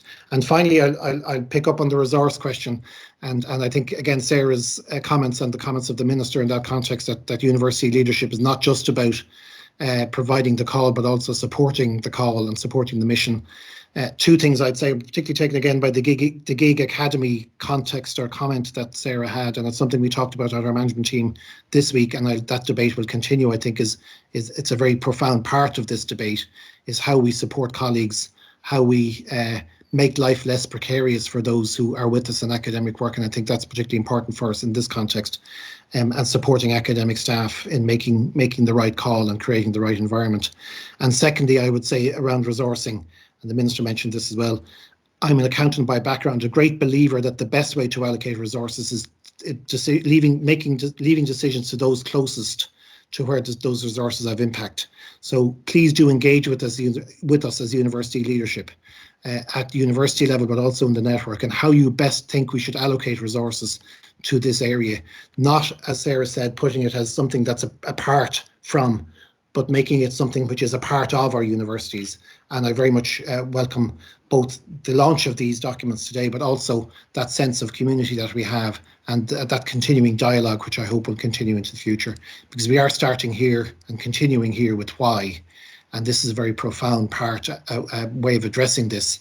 And I'm particularly pleased, as I say, to join former colleagues of mine who, as governors in DCU, were always great advocates for students, joining former Students' Union President, who in NUI Galway was a great advocate for students, and also the Minister and Sarah, in what has been a very inspirational discussion, and I feel somewhat inadequate contributing to it, but as the chair of IUA and as president of NUI Galway, pleased to do so. So Gurmil Machgav, Ganari live a Machenshaw, Tommy Suva Goberliv, it's a fiachtas am haughtach seo, Era son hain, Actis Haugti Fos or son or Mitlane, Agsan Tauki and Machenshaw. Thank you. Kieran, thank you very much indeed, right, okay, for those words. I hope your commitment to resources doesn't come back to haunt you, but it is very, very welcome, and your sense, right, okay, of echoing Sarah's view, right, okay, that these don't get parked as the responsibility of one individual, right? Okay, but I'm very much like of the university rather than in the university. At this point, I'd like to invite Professor Vincent Cannan, who's chair of the Technological Higher Education Association and president of Limerick Institute of Technology, soon to be president of Technological University of the Shannon, to say a few words. Vincent, the floor is yours. Thanks, Billy. Can you? Yes, we can hear you. Hear me? Yeah. Yeah. There's a beautiful picture of Kieran still there, but yeah. I know, we've got rid of him. Okay, well, listen, thanks very much, and delighted to have this opportunity to speak today on behalf of the THEA and the THEA institutions. I might just go from the general to the specific in some of my comments, and maybe reflect on something of the outflows this morning from the various speakers. I suppose the best place to start by acknowledging the work of the network itself, and you as chair, Billy. The very inspiring and thought-provoking presentation by Dr. Sarah Eaton, the minister himself, and his words and his how involved he is, and Pádraig, Kieran and others, and QQI in general. I think I'd like to acknowledge everybody's contribution in launching these documents. I suppose a key point for us all is, and the minister picked up on it, and you picked up on it, Billy, is about protection. Protection is a key point, I think, for us, and it's about a variety of protections: protecting the student, but protecting that academic integrity. And I suppose, as we've seen this morning, like, you know, it's not just exclusively or predominantly a legal process around that protection of academic integrity. And I think it's about protecting something that we as academics all love and cherish. That's the integrity of an individual's achieved learning. Whatever the learning, whatever the level of that learning, within the context of institutions that are deeply committed, dedicated to learning and that academic achievement, and allowing those students to reach their potential, again, whatever level that may be. As THEA institutions, we acknowledge that the higher education institutions have the primary responsibility for protecting that integrity, and that all academics within their institutions have a part to play.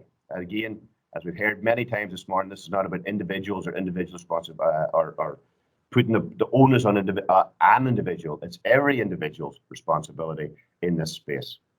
And as institutions, we must be the bastions of academic integrity. It is in all our interests to be that bastions. As the institutions, we acknowledge that institutional academic leaders are central to fostering a culture of academic integrity in their own institutions, both amongst the academic and the student communities. And changing culture is one of the most difficult things we do as leaders. So it is absolutely critical that is a central point of our strategies and embedded in those values and our day-to-day decision making. We affirm that all the THEA members are committed to fostering that culture within the technological sector, and we will continue to work with QQI and their other partners, HEI partners, and other stakeholders to ensure that academic integrity remains a mark of the Irish system as a whole, as outlined by the Minister as well.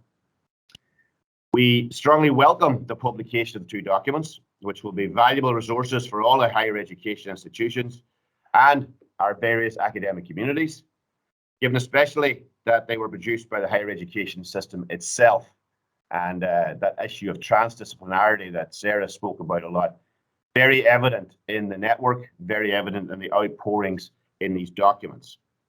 The guidelines provide helpful advice on upholding academic integrity, preventing, detecting, dealing with academic conduct. These are all sensitive issues, can be very difficult and stressful for all those involved. And having a set of guidelines to help us in this is critical.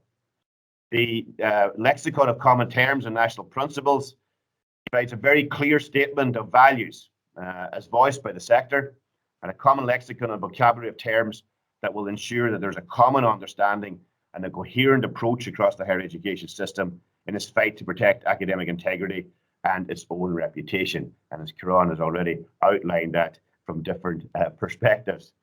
And if we deal maybe some of the stuff we've been dealing with here in LIT over the last 18 months, is to have a more robust and planned assessment regime that enhances academic integrity and provides credible academic qualifications during the COVID-19 crisis, in particular over the last 18 months and longer. The mantra we had here is that the graduates of 2020 and the graduates of 2021 have to be able to stand beside and be acknowledged as the same as graduates of previous years pre-COVID. It was our responsibility as institutions to ensure that that was upheld, and therefore academic integrity was critical to the realization of that those graduates would stand beside the graduates of other years. So in response to all of this, and to perceived risk to that academic integrity due to the replacement of the on-site terminal exams with increased continuous assessment, non-proctored online examinations, LIT adopted a number of measures. We issued a practitioner guide for assessment and examinations, which outlines in detail the range of measures that can be implemented to enhance the validity of the various forms of continuous assessment and factors for consideration in the design of online open book exams. This is the planning around assessment. In addition, the staff support sessions in writing of open book exams were provided, and we made a recording then for all staff who were unable to attend those sessions. We also provided one-to-one support to academic staff by our Quality Teaching and Learning Office in redesigning assessment to enhance validity. So resources have already flowed and will continue to flow to enhance this validity. The provision of the option of proctored closed book exams. Now, Sarah was very clear that this was an expensive and one that ultimately her organization stepped away from. LIT did engage in proctored exams, and it wasn't at that cost. The Minister will be delighted to hear. But in those circumstances where we consider that invigilation is considered to be important to maintain and uphold the academic integrity of the examination process itself, in the absence of being able to hold on-site terminal exams. We, as LIT, have been delighted to contribute to the research being conducted in recent times by the network on e-proctoring. We've carried out over 2,000 exam sittings across over 70 actual exams in the last year in semester 1 and semester 2, and learnt as we went along.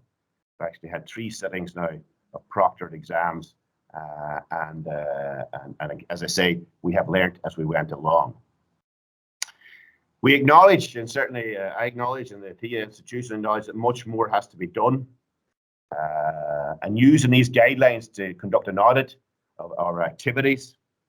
Comprehensive awareness campaign is also necessary, and will be greatly guided by the 2 documents today, obviously, and the future work of the network will be invaluable.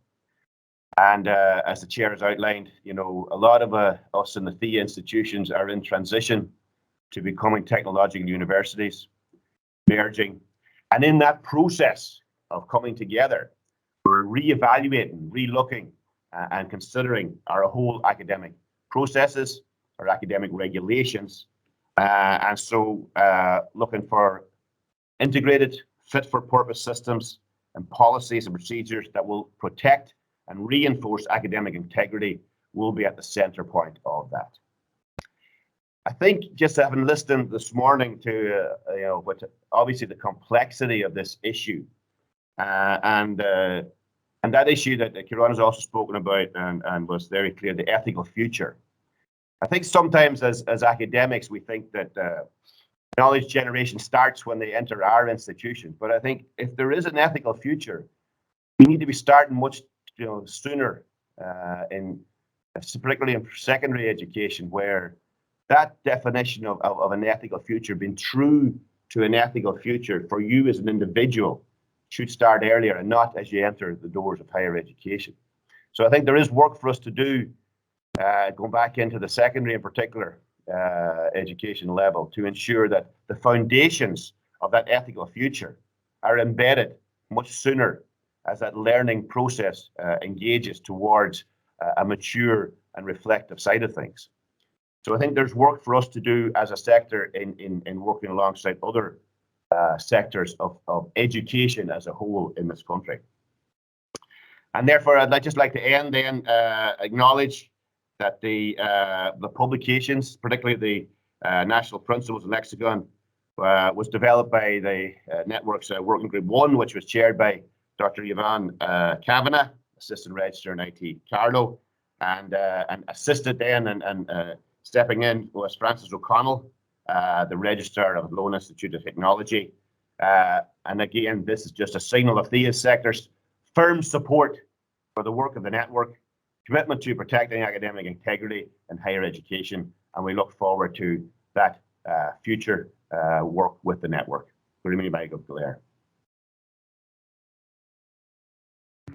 Vincent, thank you very much, right, okay, for those, and again, the commitment, right, okay, of the TIA members, right, okay, to the implementation, right, okay, of these guidelines. It's very, very welcome. At this point, I'm going to turn, right, okay, to Claire Ostick, right, okay, the President of the Union of Students in Ireland. And for good reason, we kept the best wine until last, right, okay, because we recognized, right, okay, that students, right, okay, are central, right, okay, to any efforts, right, okay, that we make in terms of academic integrity. That is where the battle will be won or lost, right, okay. It is not, right, okay, the higher education institutions themselves, right, okay, who do it. It will actually come from the student body. So in that sense, we thought it was really important that Claire, right, as President of the Union of Students in Ireland, should have the final word and send us, right, okay, in an appropriate direction. Claire, the floor is yours. Brilliant, thanks so much. So no pressure on me. Thank you very much. So Hoja, so my name is Claire Ostick and I'm the President of the Union of Students in Ireland. And I am very happy to be here today to talk about academic integrity from a student perspective, which is a very important and needed conversation to be had. So just a little bit about the Union of Students in Ireland. So we represent over 374,000 students across the island of Ireland, and we represent the best interests of our students, defend their rights, lobby for policy development, run awareness campaigns, and aim to ensure students have the best college and learning experience that they can possibly have. So it's really, really great that the student voice has been so central at all of the work of the National Academic Integrity Network that they've been doing. So it's really, really positive to see that we've had so much engagement and have been involved in the discussion so far. So first of all, USI really, really welcomes the publication of the National Principles and Lexicon of Common Terms and Academic Integrity Guidelines resources, and wants to thank everyone who's been involved in the development of it. With the Lexicon, we now have a standard terminology which can be referred to that we did not have before, and the guidelines will hopefully support HEIs in their commitment to upholding academic integrity on campuses. It was also really heartening to hear all the speakers before me have student support and protection at the centre of all the work and all the messages that were spoken about today. Academic integrity is the foundation upon which the whole academic sector is built upon. It's about learning, being creative, exploring new ways of thinking and sharing with others, but also respecting the work of others. And it's about carrying out our work in the most honest, respectful, fair and professional manner. Often when students first hear the words academic integrity, it usually is as part of an orientation presentation in first year. It might be touched on in advance of exams and assignments before the assessment periods begin, and sometimes during advertisements that they might see that the library are running around having workshops on how to uphold academic integrity. It doesn't usually cover everything that academic integrity is about. It focuses on the negative elements of academic misconduct, the consequences of cheating, plagiarism, what's not allowed in an academic setting, how to not be a bad student. It gives the impression to students that it's almost assumed that they will engage in some type of academic misconduct along the way. The positives of academic integrity cannot be forgotten and would have a far greater impact if they were emphasised. And we must focus on why academic integrity is important, how it validates the students' work, how it's built upon respect and honesty and taking pride in one's learning journey. Students sometimes don't realise that they're engaging in academic misconduct when they're not referencing correctly, and when a friend is helping another friend on a project that they don't fully understand, and when friends on the same course do work together and they submit a work that then has similar answers. In a lot of cases, students do not intentionally set out to cheat or be dishonest in their work. They don't realise the reputational damage it causes to their peers, the qualifications and the institution. This is why there is a huge need for effective and robust policies and procedures that are developed alongside student representatives, that they're consulted and that students can have a say, and that has protection and support at the core of it. We need to have better information on academic integrity available to students throughout their studies, not just a once-off during orientation. We need a whole campus approach to furthering the conversation around academic integrity, where it doesn't just fall to a tutor or a teaching assistant, and that it does become the priority of everyone that's involved in this conversation from top down to bottom up. And if we look at the commonality of all these things, it's student engagement, student participation and student consultation. Consistency and cohesion is key to all of this. As noted earlier, that students are often the prime targets and main victims of commercial cheating companies, which can lead down a very dangerous path of blackmail and fraud. And the escalation of these incidences can sometimes be prevented and avoided when students feel empowered to engage in open conversations where they can express their fears and confess that they might be struggling and might need additional support in a safe manner. However, as the information on academic integrity is always focused on the consequences of academic misconduct, it does sometimes cause students to be too afraid to come forward and seek support. We cannot have this conversation without speaking about the support offered to students when they're finding their work difficult. Educators, tutors, lecturers need to empower students to reach out for support and help, expand on the support services that are available, and look into helping students by facilitating different methods of assessment to support the different types of learners that we have in our education system.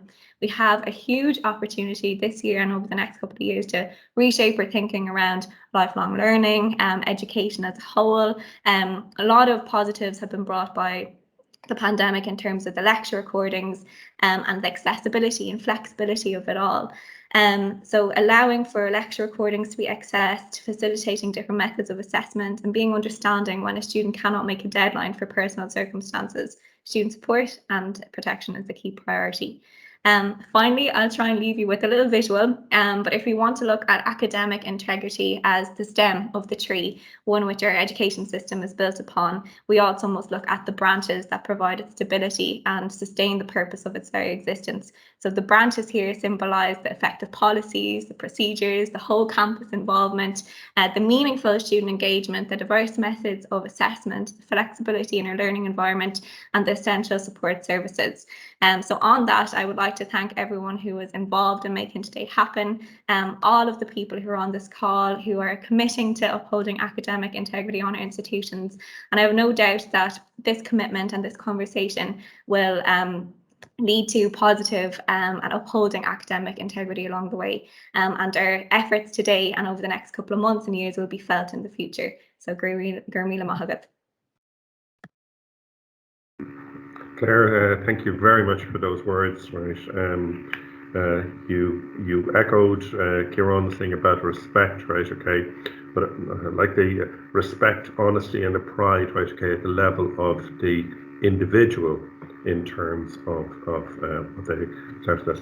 I'm conscious of time now, so I'd like to invite Porrick, right? Okay, to make some closing remarks here. Porrick Walsh from QQI. Thanks, Billy, and thanks, Vincent, Kieran, and Claire. Reminded by Kieran that Billy and myself spent a lot of time in DC. It was interesting that he talked about the importance of student advocacy in those areas, and we hope we brought those into our careers as we've developed. I was saying as well to a colleague of mine yesterday that it simply wouldn't be possible to continue our work in this area or to be able to work in the whole area of quality assurance in general without the support of students. And in particular, I said how well served we have been by the student representatives that I've worked with over the last number of years. And although she's only new to the job, and this is the second event that I've been at, I can see that Claire is continuing in that long tradition of student advocates and people who are prepared to get involved on behalf of students, but also to work with the institutions and regulators to make things better for students. So to thank her for her very kind words on it. We'll obviously take forward the lessons from today. I know people haven't forgotten the great stimulus that we got from Sarah's talk earlier. There were just so many things in there that I know resonated with many people that will find their way beyond the Q&A of the simple day that we've had today.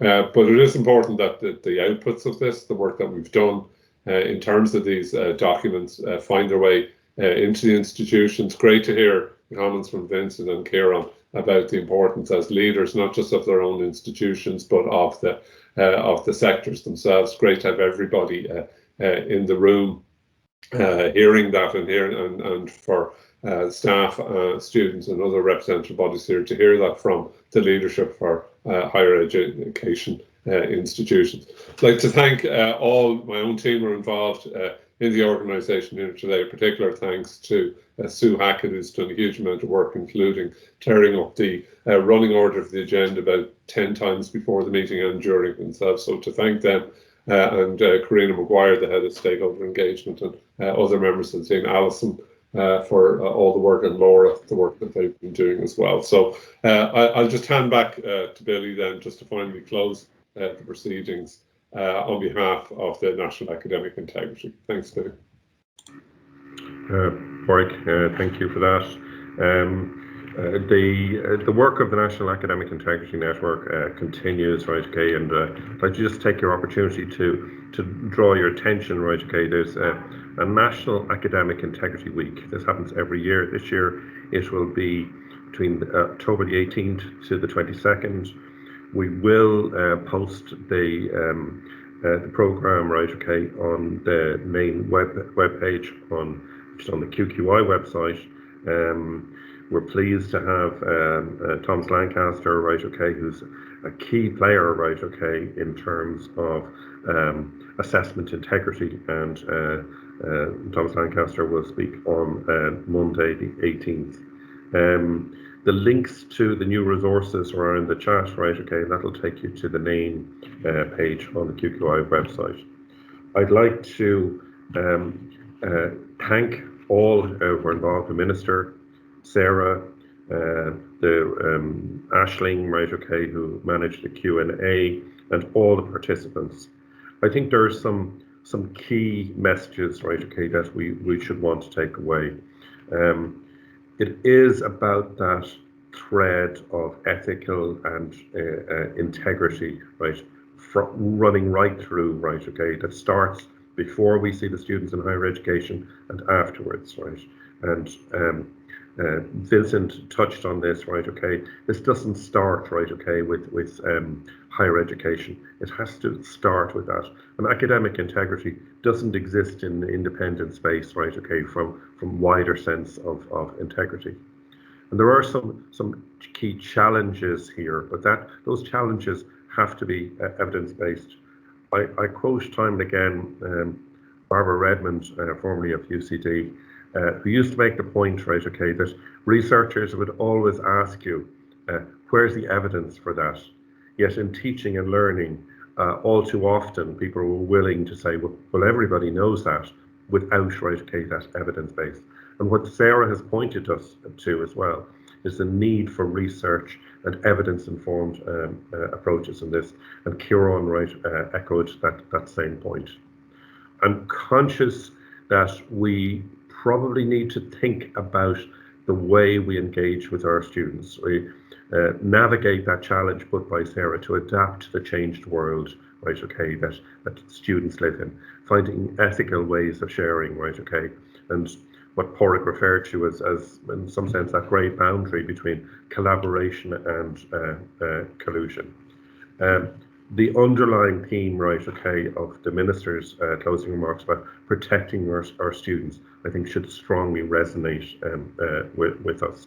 And Claire wholly appropriately pointed us, right, okay, away from an erroneous focus on negatives and to look at the positives and create that culture, that importance for individual students of respect, honesty and pride. And there's a call to action in what Claire says, which I think is really important, that we have conversations about academic integrity, as we empower students, right, okay, to talk about that. Some of you may have heard of a process, right, okay, in the University of New South Wales, where they talk about courageous conversations with students who've been found guilty of academic misconduct. And that is, it's a way of approaching this that is different, right, okay, from one that sees the role of the institution as one that prosecutes people, rather than one who, in some sense, sets out, right, okay, to put the students back, those who have strayed, to put them back on the right path. With those remarks, I'm going to bring, right, okay, this particular session, right, okay, to a close. I hope you've all found it very worthwhile, and you'll take away both Sarah's presentation, the questions that were in the chat, whatever, and use them to stimulate conversations in all of your own institutions and in all of your learning communities. Thank you all very much, and I wish you well. Bye.